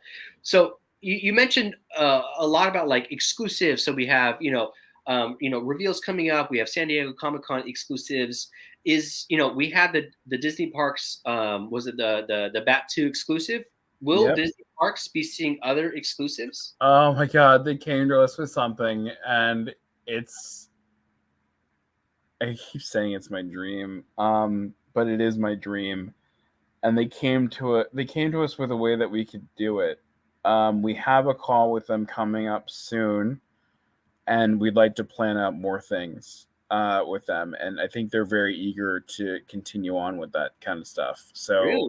with exclusives. So yeah, I know the ship's been selling well at the parks, which is great. I'm very happy to hear that. I have one on my desk, and it's never leaving my desk. I can't believe we did this. I'll give another shout out. So we have a sales guy. His name is Jason Warsaw. Jason Warsaw is the most tenacious human being you have ever met in your entire life. He could sell, like, I don't want to use any cliches, but like, he is the consummate salesperson, and he is a true fan. You never meet salespeople who are fans of the products that they are pitching. Like, it's very rare. Jazwares is lucky that we have a ton of salespeople who are fans, but Jason Warsaw is the best. Like, he's the top echelon of like fan person sales, etc. Like, he went in there and he sold the crap out of this Batu Millennium Falcon. And this was, I think, with a Doctor Strange cloak, the very first items that Jazwares ever got in Disney parks. So it is something really, really cool. And I mean, it's also something where Disney could have done this themselves with their OEM manufacturing, and they went with us. And like, kudos to Jason, kudos to our design team, kudos to everybody. I also love that packaging too. I think it looks so neat. And this is what I love about. Don't give your personal address in a chat, please. Where can I reach you? Yeah. Don't give out your personal. Yeah, but this is what I love the most about like talking with you and like the Jazwares team, like you, Aaron, Jesse, Jamie. I mean, not only are y'all so passionate and personable, but like, you can speak about the brands. You're passionate about the brands. You're not just somebody that just like flew in who like worked at Goldman Sachs or something like that, and is now just trying to develop Star Wars. Goldman Sachs. You know, it's like you guys are like legit fans trying to make this happen, and that's what I think me and all the community appreciates the most is like the passion behind this line. But why again? If we're not, if you, that's always been my thing, right? Is I look for this in my team members, and I always want to recognize this. Holy crap! Like the team that we have. I'm sorry to curse. The team that we have on Star Wars is the best team. It's actually difficult because the team I work with on Halo is stellar too. Like Jesse Hensley has been. He's spoken to you before. Yeah. He's our lead designer on Halo. That man knows more about Halo than anybody else in the entire world, and he is such a massive super fan. And most of the decisions of the line come down to him and just our conversations. He is such a great guy. He's a gift for sure. The Star Wars team, my God, like from packaging to design to just our product development team who makes sure that things get shipped on time. Like every single person is a fan. Yes. Like Jessica, who's our associate project manager, like she, oh my God. Sorry, I'm going to go off on so many tangents here. Like, hey, it's okay. Here's one thing that I do. Whenever I'm in the office and whenever I'm feeling chill, what I'll do is I'll stay afterwards and I'll talk to people. And one of the things I like to do is I like to ask them about 3 fun facts about themselves. Like things that people wouldn't really know. So right. Glenn Yu, who is our senior product, he's our senior product manager, meaning that he's like in charge of the team, Adam, Kevin Ellis, and Jessica, who kind of help make sure that our product gets made. Like they work with China, they do all the costing, etc. Glenn actually worked on the original episode 1 toys, including the Naboo Starfighter for Hasbro. Really? What? Yeah. Kevin Ellis, are you familiar with Sideshow Collectibles? Yeah, oh yeah. Mm-hmm. Oh yeah. He was a project manager there, and he worked on the Obi-Wan Kenobi and Boba Fett Mythos statues. Oh, dude. Yeah. Oh God, I love that. I've been wanting for the longest time to create a Mythos Boba Fett from my Black series back there. Just create like some sort of cloth to make it, and then like the 3 or the lightsabers in the back, dude. That is wild. Yeah. So it's just like those 2 people are just incredible. Also, Kevin's fun fact was that he studied theater in college, which I thought was hilarious. And before he got into project management, he worked. He actually created costumes for shows, including a production of Shrek. Oh. Can we talk about the Shrek memes and how amazing they've been lately? I mean, it's just an outpouring of just like Shrek love. Is fascinating. You know, like, can we sidebar on Shrek for a second? Let's do it. Why not? So, like, Shrek is like one of the most counterculture movies like that's ever existed. Like, if you take that one film as a microcosm and by itself, first of all, like the creation of DreamWorks, right? So Michael Eisner pushes out Jeffrey Katzenberg, and Jeffrey Katzenberg teams with Steven Spielberg, and I cannot remember the other person, to create DreamWorks SKG. So it's Spielberg, Katzenberg, etc. They produce movies they produce some interesting movies like Ants and Shark Tale and stuff like that, but they don't really have any hits. And so there's this movie that's in development hell called Shrek that they have, and if you misbehave while you were working on Prince of Egypt or any of the other items that they had going on at the time, you were, quote, Shrek'd. You were told to go work on Shrek, and it was considered punishment.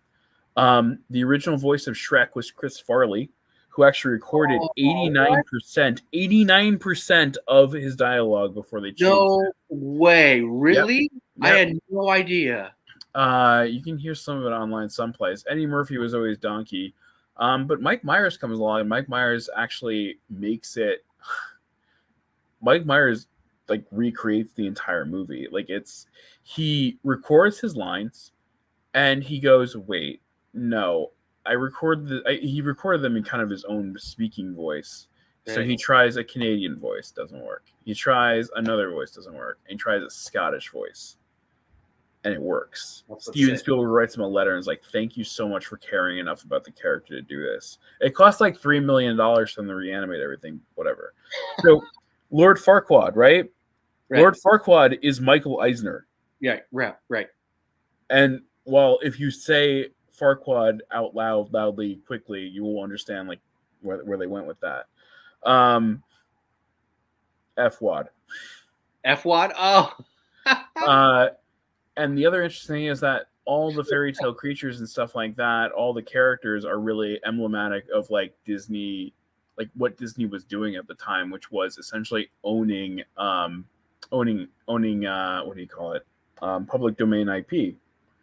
So it's very scathing. It's very interesting. The message of the movie, like be true to yourself, like be yourself, really wasn't a mantra in animated films until Shrek came out. And I think that you look at do you know who made the toys for the first Shrek movie? Not off the top of my head, no. McFarlane Toys made the toys for the first Shrek movie. Oh, No one thought it was going to be a big thing, and it exploded. It became this cultural phenomenon. It's a very interesting movie. And while is it better than Monsters Incorporated, which it won the Oscar against for the best animated film and the inaugural year that category was announced? Maybe not, but it's still very, very important. Right. And I think it was one of the last movies to be on VHS to go into DVD or something like that. That's what I remember. No, the last movie ever released on VHS was A History of Violence with Aragorn. Yeah. Oh my! That was the last one, really? The last one. Oh man. Okay. Well, I thought it was Shrek or almost close to Shrek or close-ish to Shrek. All right, ask your questions. Ask more questions, because I keep going off on tangents here. Let's see here. Stands. I know there's been some talk with stands. We have some like exclusive packs, from Walmart that have some stands. Is there any ships in the future that we would maybe see that will have exclusive stands? Anything like that? Possibly. It's something where if we do a re-release of Boba Fett Starship in the Return of the Jedi colors, which I don't know why we haven't done yet, and I need to get on that. Thank you for reminding me. It'll come with a stand where you can display the ship in flight mode.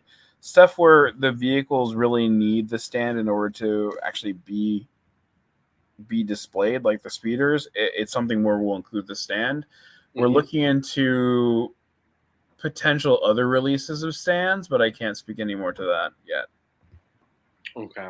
Now, would having the stands, would that add like more, like a higher price point to the chips, or yes? And there's an announcement on price points coming up that is completely contrary to what the industry as a whole is doing. So I think you'll be very interested in that, and that will happen around probably spring 2024.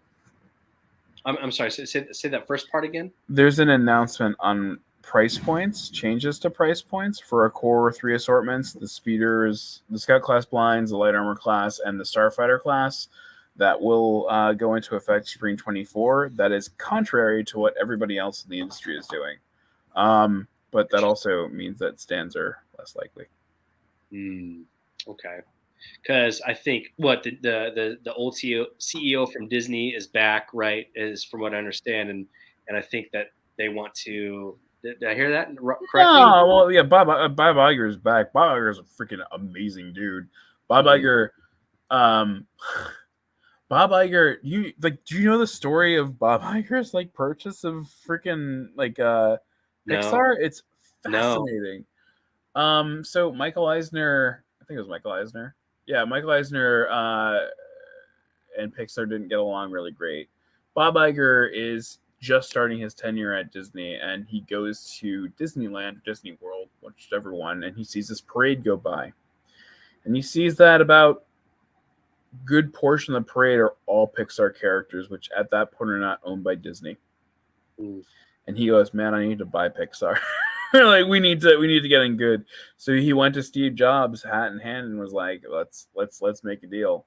Like he's a great guy. He revitalized the company. He launched Disney Plus. I mean, he's a great dude. In my opinion, I never met him, but like from what he's done, like he's done a lot of great stuff. Interesting, because from what I understand was like there was like some interview where he was like, hey, we're gonna like, I think it was like lower the licensing or something like that to make higher quality like products or films or something like that. Something along those lines is what I remember. The first I've heard of that, but I mean, you know, they're a licensing company. That's what they do. Is they license out their IP for product creation, and I mean, yeah, we pay a licensing fee. Interesting. Now, does Lucasfilm have like a big say in like what y'all can produce and not produce? Are they like, hey, y'all absolutely cannot produce this ship, but we want you to produce this many X-Wings or this many TIE fighters or this many from the original trilogy? Do they have like some sort of like stipulation where they want you to only do a certain amount of things? We're getting into a great groove with our counterparts at Lucasfilm, where they, we've been going to them with stuff, and they come back to us, and it's really been a collaborative process of what's going to work, what they feel is going to be popping relevant from a content perspective. They share early looks with us for stuff that, if I said anything about it, I'd probably be in trouble. And they provide guidance on if they feel like something might be a bit too obscure. But at the same time, like they haven't said no on many occasions to us. If we're working within the bounds of our contract, where we're vehicle first, etc., they've been very, very like open to a lot of suggestions that we've had. Like they've been so fantastic to work with. I love that, because I mean that just adds more creativity for y'all. And we did the Mutalist 10 gunship. I mean, the thing is a Legends vehicle, and we did it. Yes. I mean, that just opens up more doors for other things. I mean, I've said this. I've hit you over the head with this many times. I want the Ebon Hawk.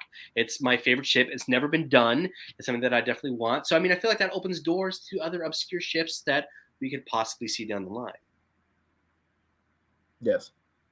Now, like, is there a ship that, besides maybe the Twilight in the next 10 years or so, is there a ship where you're like, man, I don't know if we could do this? I mean, can we possibly see like a Death Star in the future?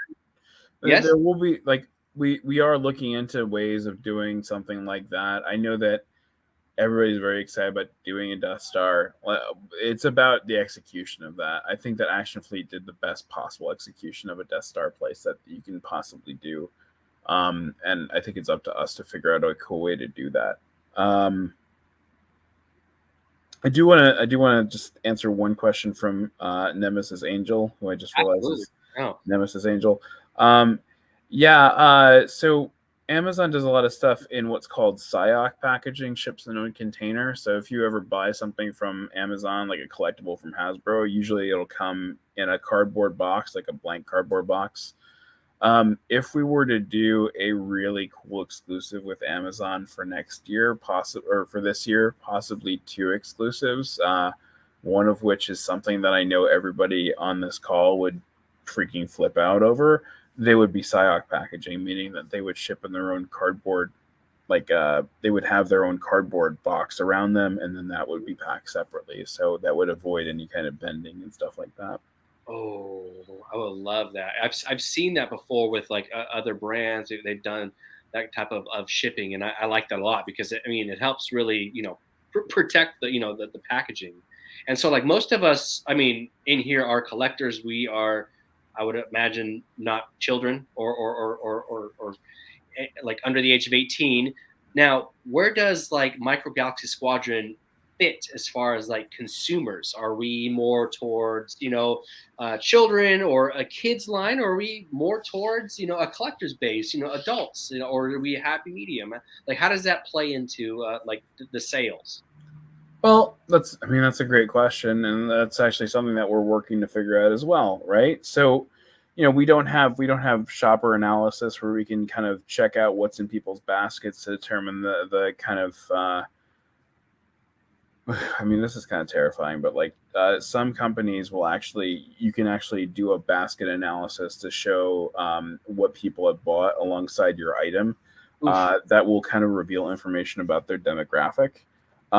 We haven't done that with the line. So it is something where when we were going into this, we wanted to build in playability. We wanted to build in high levels of detail. We wanted to build in squadron building and all of that. So something that appeals to both kids and collectors. They're fun to play with. They're fun to display. Play and display is like the hallmark of what tons of people say. So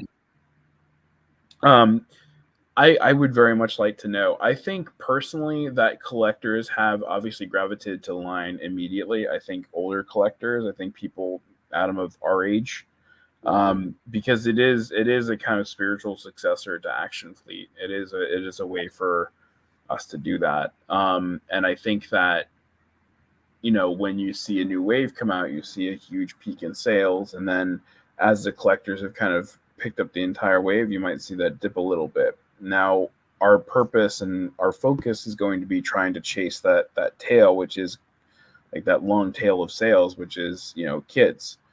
So how do we do that? And that's something that we're working on internally to try to find the best strategy to do that. I do think right now our audience is primarily collectors, but I think kids are going to gravitate more and more towards the line, especially as we pick vehicles from upcoming content or from relevant content and content that's aimed towards kids, such as Bad Batch and any Clone War centric stuff.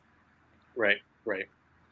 I mean, I can see that. And it's funny because like when I go down the aisles today, I see more adults, like myself, than I see kids in the aisles, at least from what I understand. Like, Well, what's fascinating is all right. So wait, let me find the article. And anybody who's watching right now, feel free to put down some questions, and it might get answered. And don't be shy, don't hesitate, anything like that. We want to hear from you. I mean, I want to hear from you. And if there's something that maybe I missed or Max missed, something that we want to know. Where is this? So, is this the article? There's adults are spending big on toys and stuffed animals for themselves. So what's very interesting is that adults buying toys for themselves is really one of the top growth categories in toys currently. And you can see this reflected across pretty much every single brand that you see on shelf, with the exception of Roblox and a few others. In that, what's Lego doing? I mean, if you go to Target, like you can go buy the stuff that you can go, like one of the top sellers for Lego is the plant series that they're doing.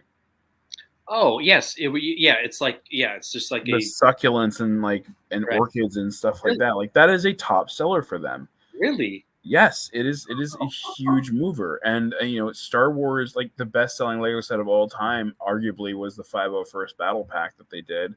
But like the growth market is adults, and that's who they're targeting. I mean, you see all these press releases on like a weekly basis where they're like, "Hey, you want to buy a Land Rover? Like that's based on like the Land Rover that you love. That's $279. Like there you go." And there's a market for that. That will sell.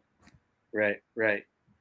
I mean, I didn't know that was that popular. I mean, but I guess I can see people like, oh well, I really love Lego, but look, here's like my plant succulent that I built out of 600 Lego pieces. And this is in my home now. And Blaine is here is largely correct, in that kids nowadays prefer video games and the occasional shelf display item. I would argue against that they don't care about toys.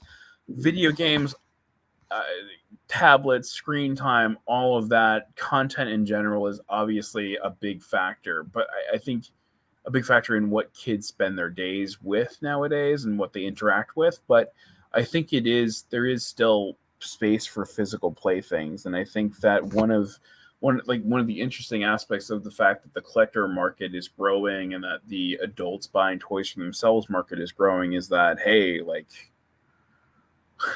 like I like this when I was growing up, and now it is being kind of catered towards me. And I think if licensees and if certain groups like do their jobs the way they should, you're going to have that long tail for a very long time of like, okay, Adam and I have now aged out of collecting, but our kids are now aging into collecting. Like they are now picking up kind of the torch that we left off. Right. And with evergreen properties like Star Wars, it's about creating meaningful content that's good. Mm-hmm. Which I think is an important role for like mission fleets. So I feel like mission fleets is very more aged or aimed towards a younger demographic, whereas Micro Galaxy Squadron, you know, there's a lot more intricate details. We have a lot smaller figures. I mean, you don't really want to give, you know, that small of a figure to like a small child, you know, because they might swallow, you know, things like that. Mm-hmm. So I do think that it was smart for, you know, Micro Galaxy Squadron to be made to aim towards us, you know, not only older fans, but people that are around, you know, the older sets, you know, growing up. Yeah, I mean, what was really interesting for me was when we launched the line, Mattel launched a series of Lightyear vehicles that had microfigure accessories as well. And the people that I saw buying that were adult collectors. So it's interesting. I mean, personally, I feel that it is in our best interest to at some point have a direct-to-consumer business model where we kind of cater and establish a loyal fan base of consumers who will purchase our product. And I think what's interesting, and I think that, I mean, I'm a big fan of e-commerce. I'm a big fan of direct-to-consumer websites. You know, I was a Hasbro Pulse Premium member for a year before it got ridiculous. But like, it's interesting. I don't know how much product they move. Right. And I don't know how to find that information. And that's something that's very curious, that's very fascinating to me, is how many units do they produce? Like, all right, so Walmart Collector Con, great example, right? So did you followed everything that happened today for Walmart Collector Con? I mean, the sites crashed a lot, and it was just like it seemed like kind of like a shit show, excuse my language, but you know, from the beginning. But I mean, I eventually got my orders that I wanted. Okay. Is that what you're referring to? No. So Hasbro Pulse put out their product as well. Put out the product that was on Walmart Collector Con as well. On Pulse, they did. On Pulse. And they've been doing this for every single exclusive reveal since the whole G.I. Joe debacle started. Oh, wow. But it sells out within seconds. Right. So how much are they allocating toward their own pre-order versus how much Walmart is allocating toward their pre-order? And is Hasbro only putting stuff on there to incentivize FOMO to make sure that people go, oh, crap, it's sold out on Hasbro Pulse. I need to go to Walmart and buy stuff right now. Wow. I mean, I wouldn't be surprised. I mean, the way things are going. Is it a way for them to drive traffic to their partners for these exclusives? Right.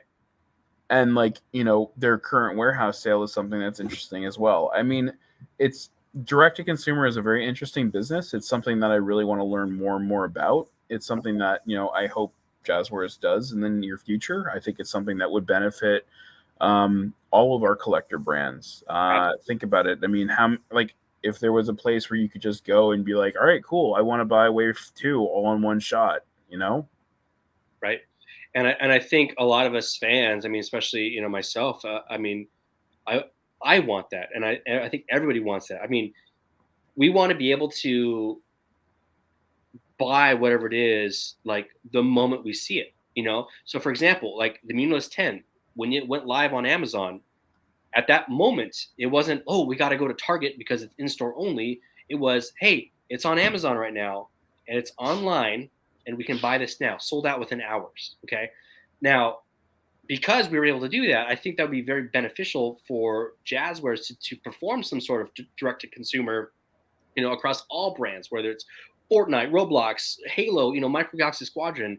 I mean, I think that would be very smart. I mean, do you feel like they could get to a point where we can have that? I'm sure we could. I mean, here's the thing too, in that COVID changed collecting for me. I don't like going to stores as much as I used to. And I think it's mostly out of just having to live through the early days of the pandemic and getting through all of that and kind of not knowing how people picked up the virus, etc. Like, and also having a kid, right? Like, I have an 8-month-old, and I don't want to go to the store, and I don't want to look for stuff all the time anymore. I used to love doing that. I used to do that like every minute of every day. The only thing that actually brings me back to stores is like Burlington Coat Factory and all those off-price places that have toys. It's like, yeah, it's a great discount to get. Like I was talking to you earlier, Adam, like I really want those Morph Turtle figures from like the Hasbro Power Rangers Lightning Collection. Like that is super cool to me, and I want them for $20, which is what they have them for at Burlington Coat Factory. Mm-hmm. So I'll keep hunting for that. But like going to a mass market toy store to buy toys now, like going to Target and trying to find stuff and paying full market price for it, like doesn't appeal to me anymore. I want to be able to pre-order stuff, and I want to be able to have that stuff shipped directly to me in a very nice, very taken care of like collector box that I'm, that I can then open up and display or open up and take out, etc. And I think that if we ever did a direct to consumer division, I think that's something that I would gladly pay like $1 or $2 more to have something shipped to me and make sure that it's pristine when it gets to me. Mm-hmm. Well, I mean, you have places like Entertainment Earth, and I think Big Bag Toy Store. They do that where we have a collector's grade. It'll be packaged pristine. You're going to get a clean card. No creases, nothing like that, and they guarantee that. Otherwise, send it back and get a replacement. So I can see that, and I agree with you in a lot of ways about that. About like sometimes I just want to hop on the computer or my phone, buy something right away, and I don't have to go to the store. There's a lot of times where I want to do that, but then there's a lot of times, where I am just the collector, toy hunter in me, where I just got to go to the store. I got to just see what's there. I got to be in the atmosphere. I got to look at the pegs, even though it is probably the same stuff that I saw last week. I just have to be there and just like, oh my God, I didn't even know this was going to be here today, this certain toy or whatever. And now it's here and like, oh my God, I got it.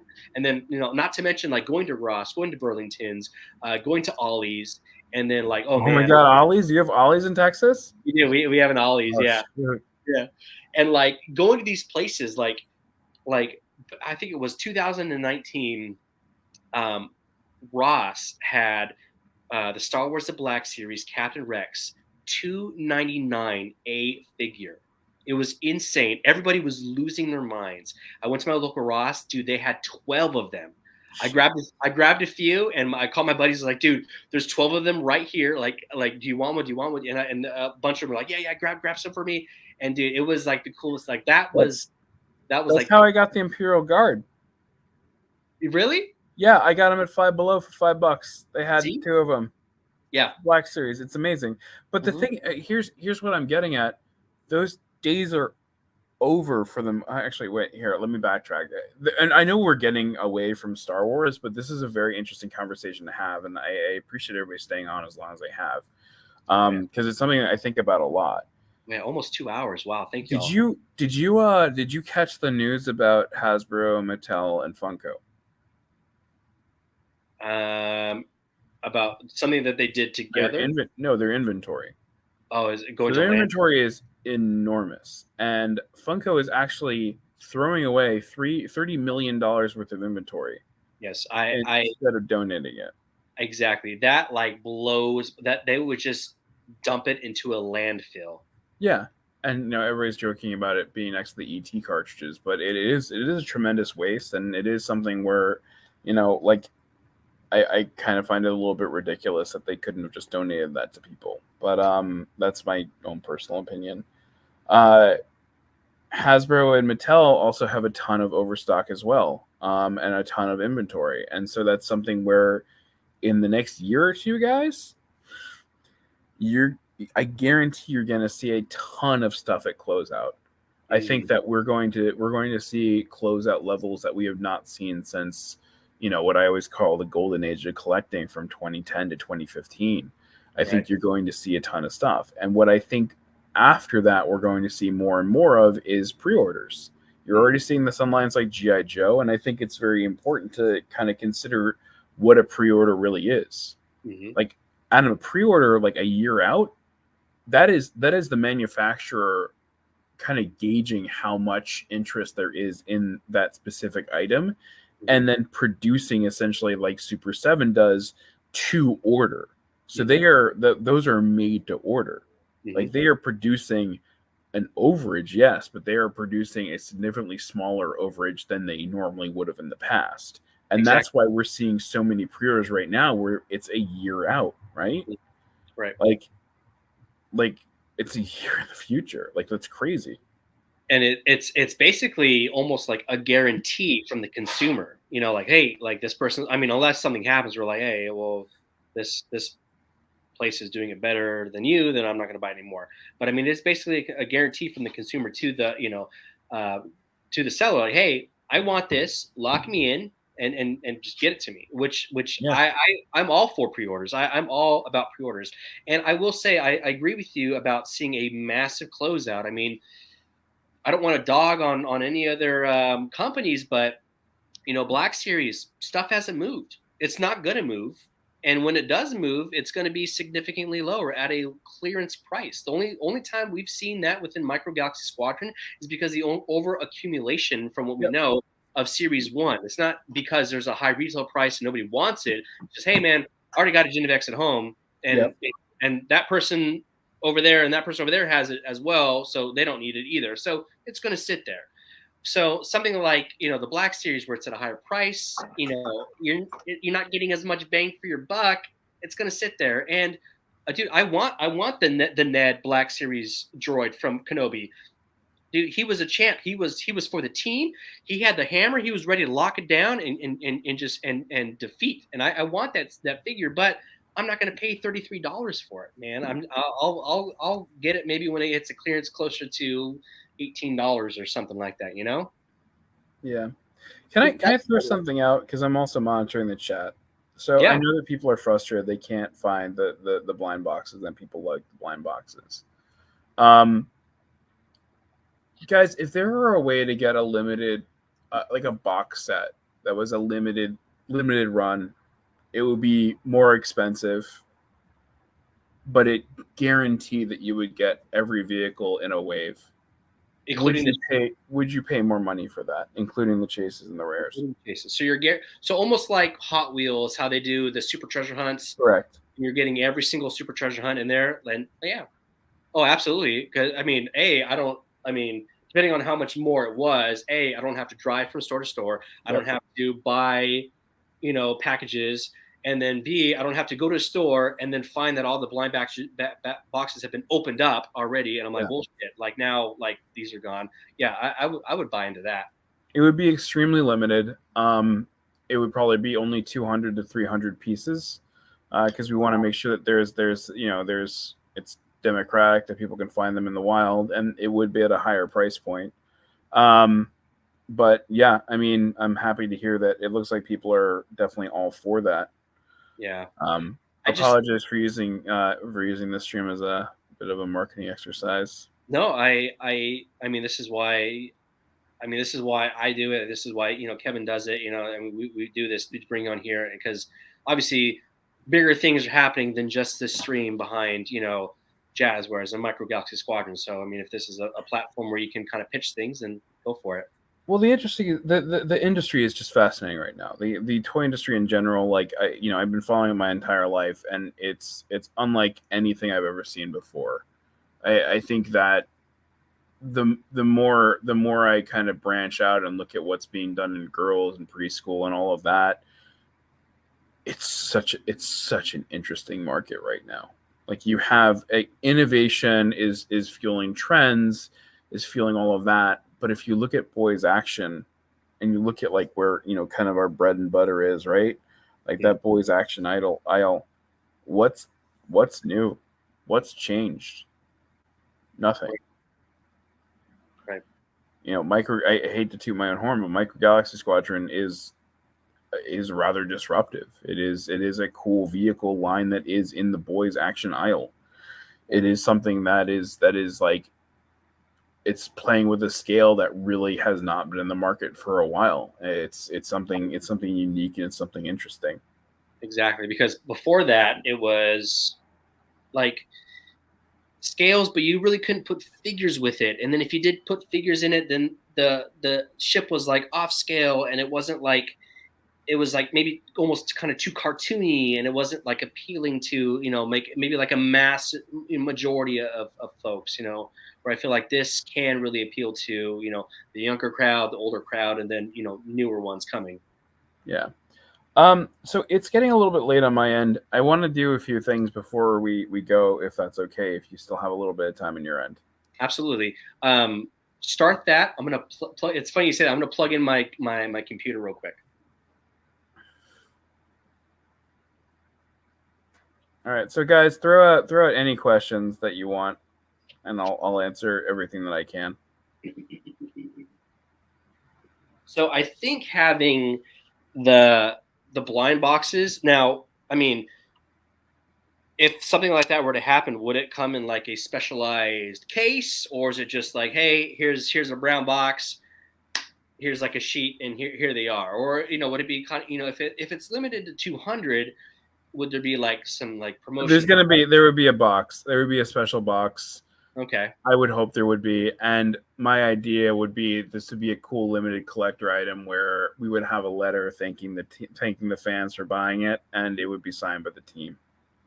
Oh, like a handwritten note? No, like hand signed, but okay, yeah, written. Absolutely. Yeah, I mean, depending on the price, I mean, as long as it wasn't like crazy astronomical, I mean, I think I would be all for that. So, all right, I'm going to run through the Halo comments really quick.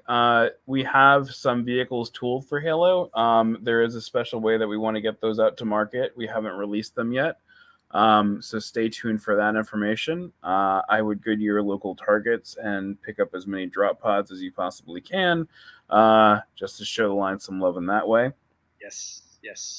Best way for fans to have their feedback heard is to just comment on Nostalgic Adams posts and Kevin's awesome Facebook page, and hopefully they'll aggregate everything and send it to me.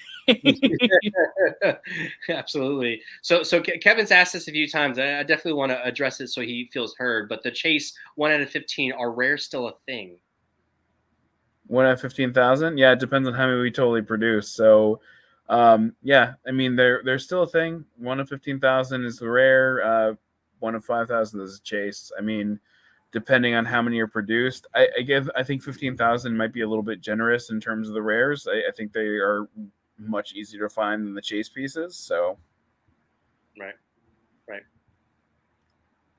Halo tank would be awesome. So, I mean, I know we want to keep this Micro Galaxy, but fine. Scorpion Mega Tank, a Scorpion Mega Tank with oh my god, posable tread skirts, rotating treads, pivoting cannons. Yeah, that'd be super you cool. watched my video, yes. Yeah, that'd be so freaking awesome. I mean, if we ever did anything like a Kickstarter or like a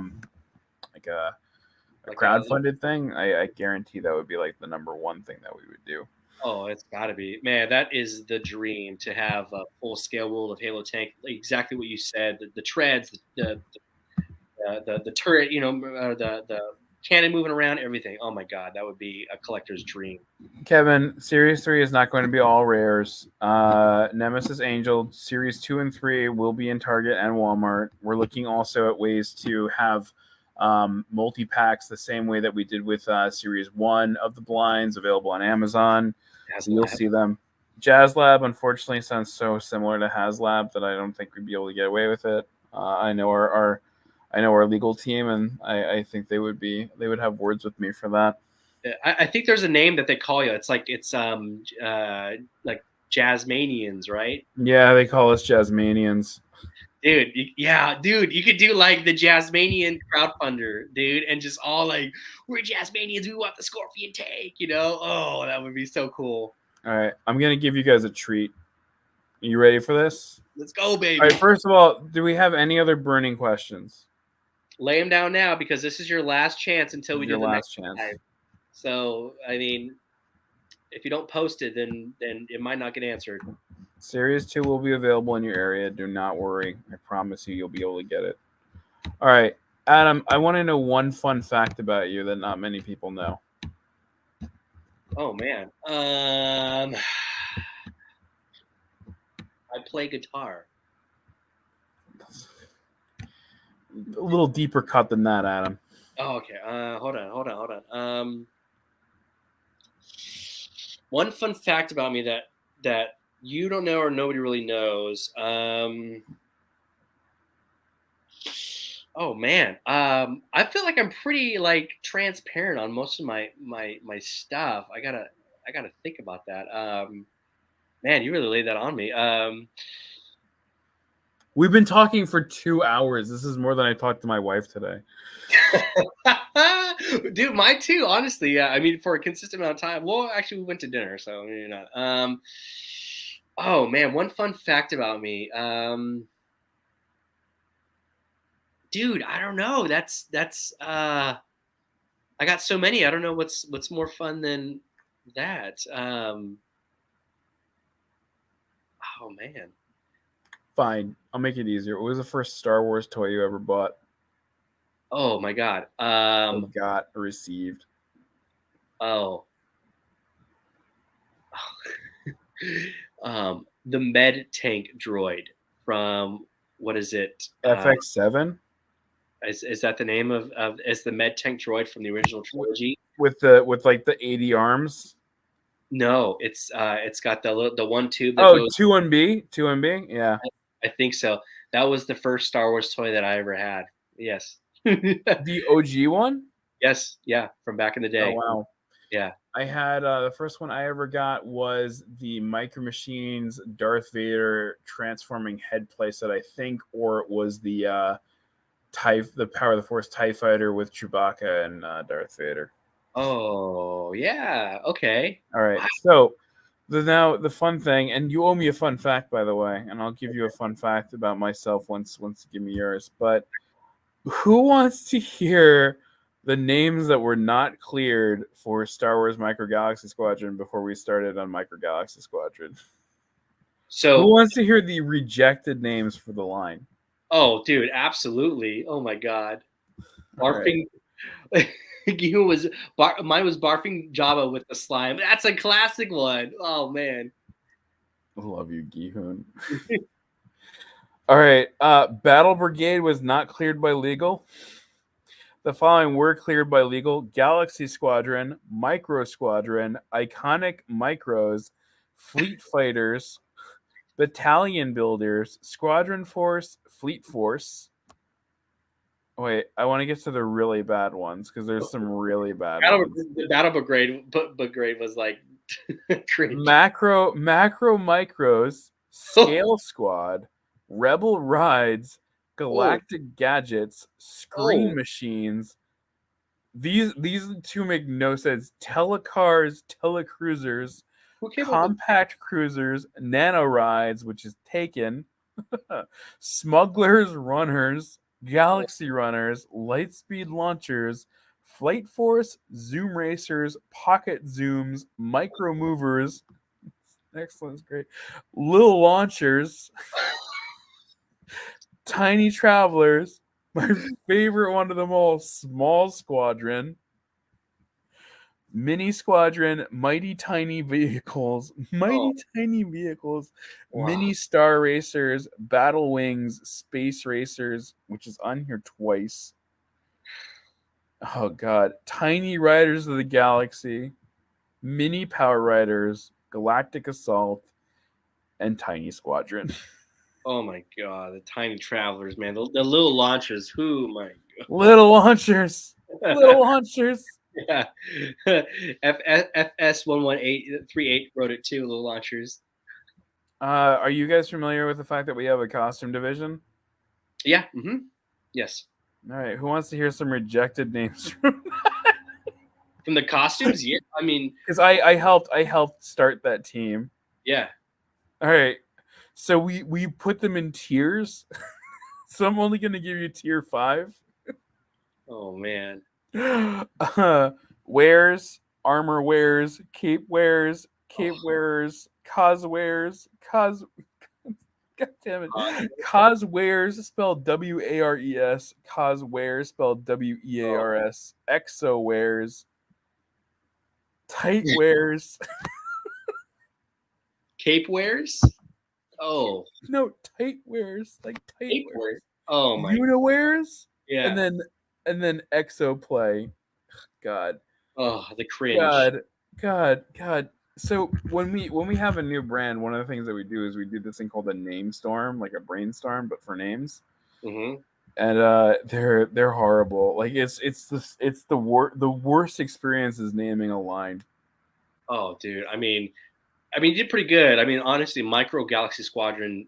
I mean, that's great, and you can shorten it down to MGS. Nice. All right, and then finally, before I go, because I'm getting tired, I'm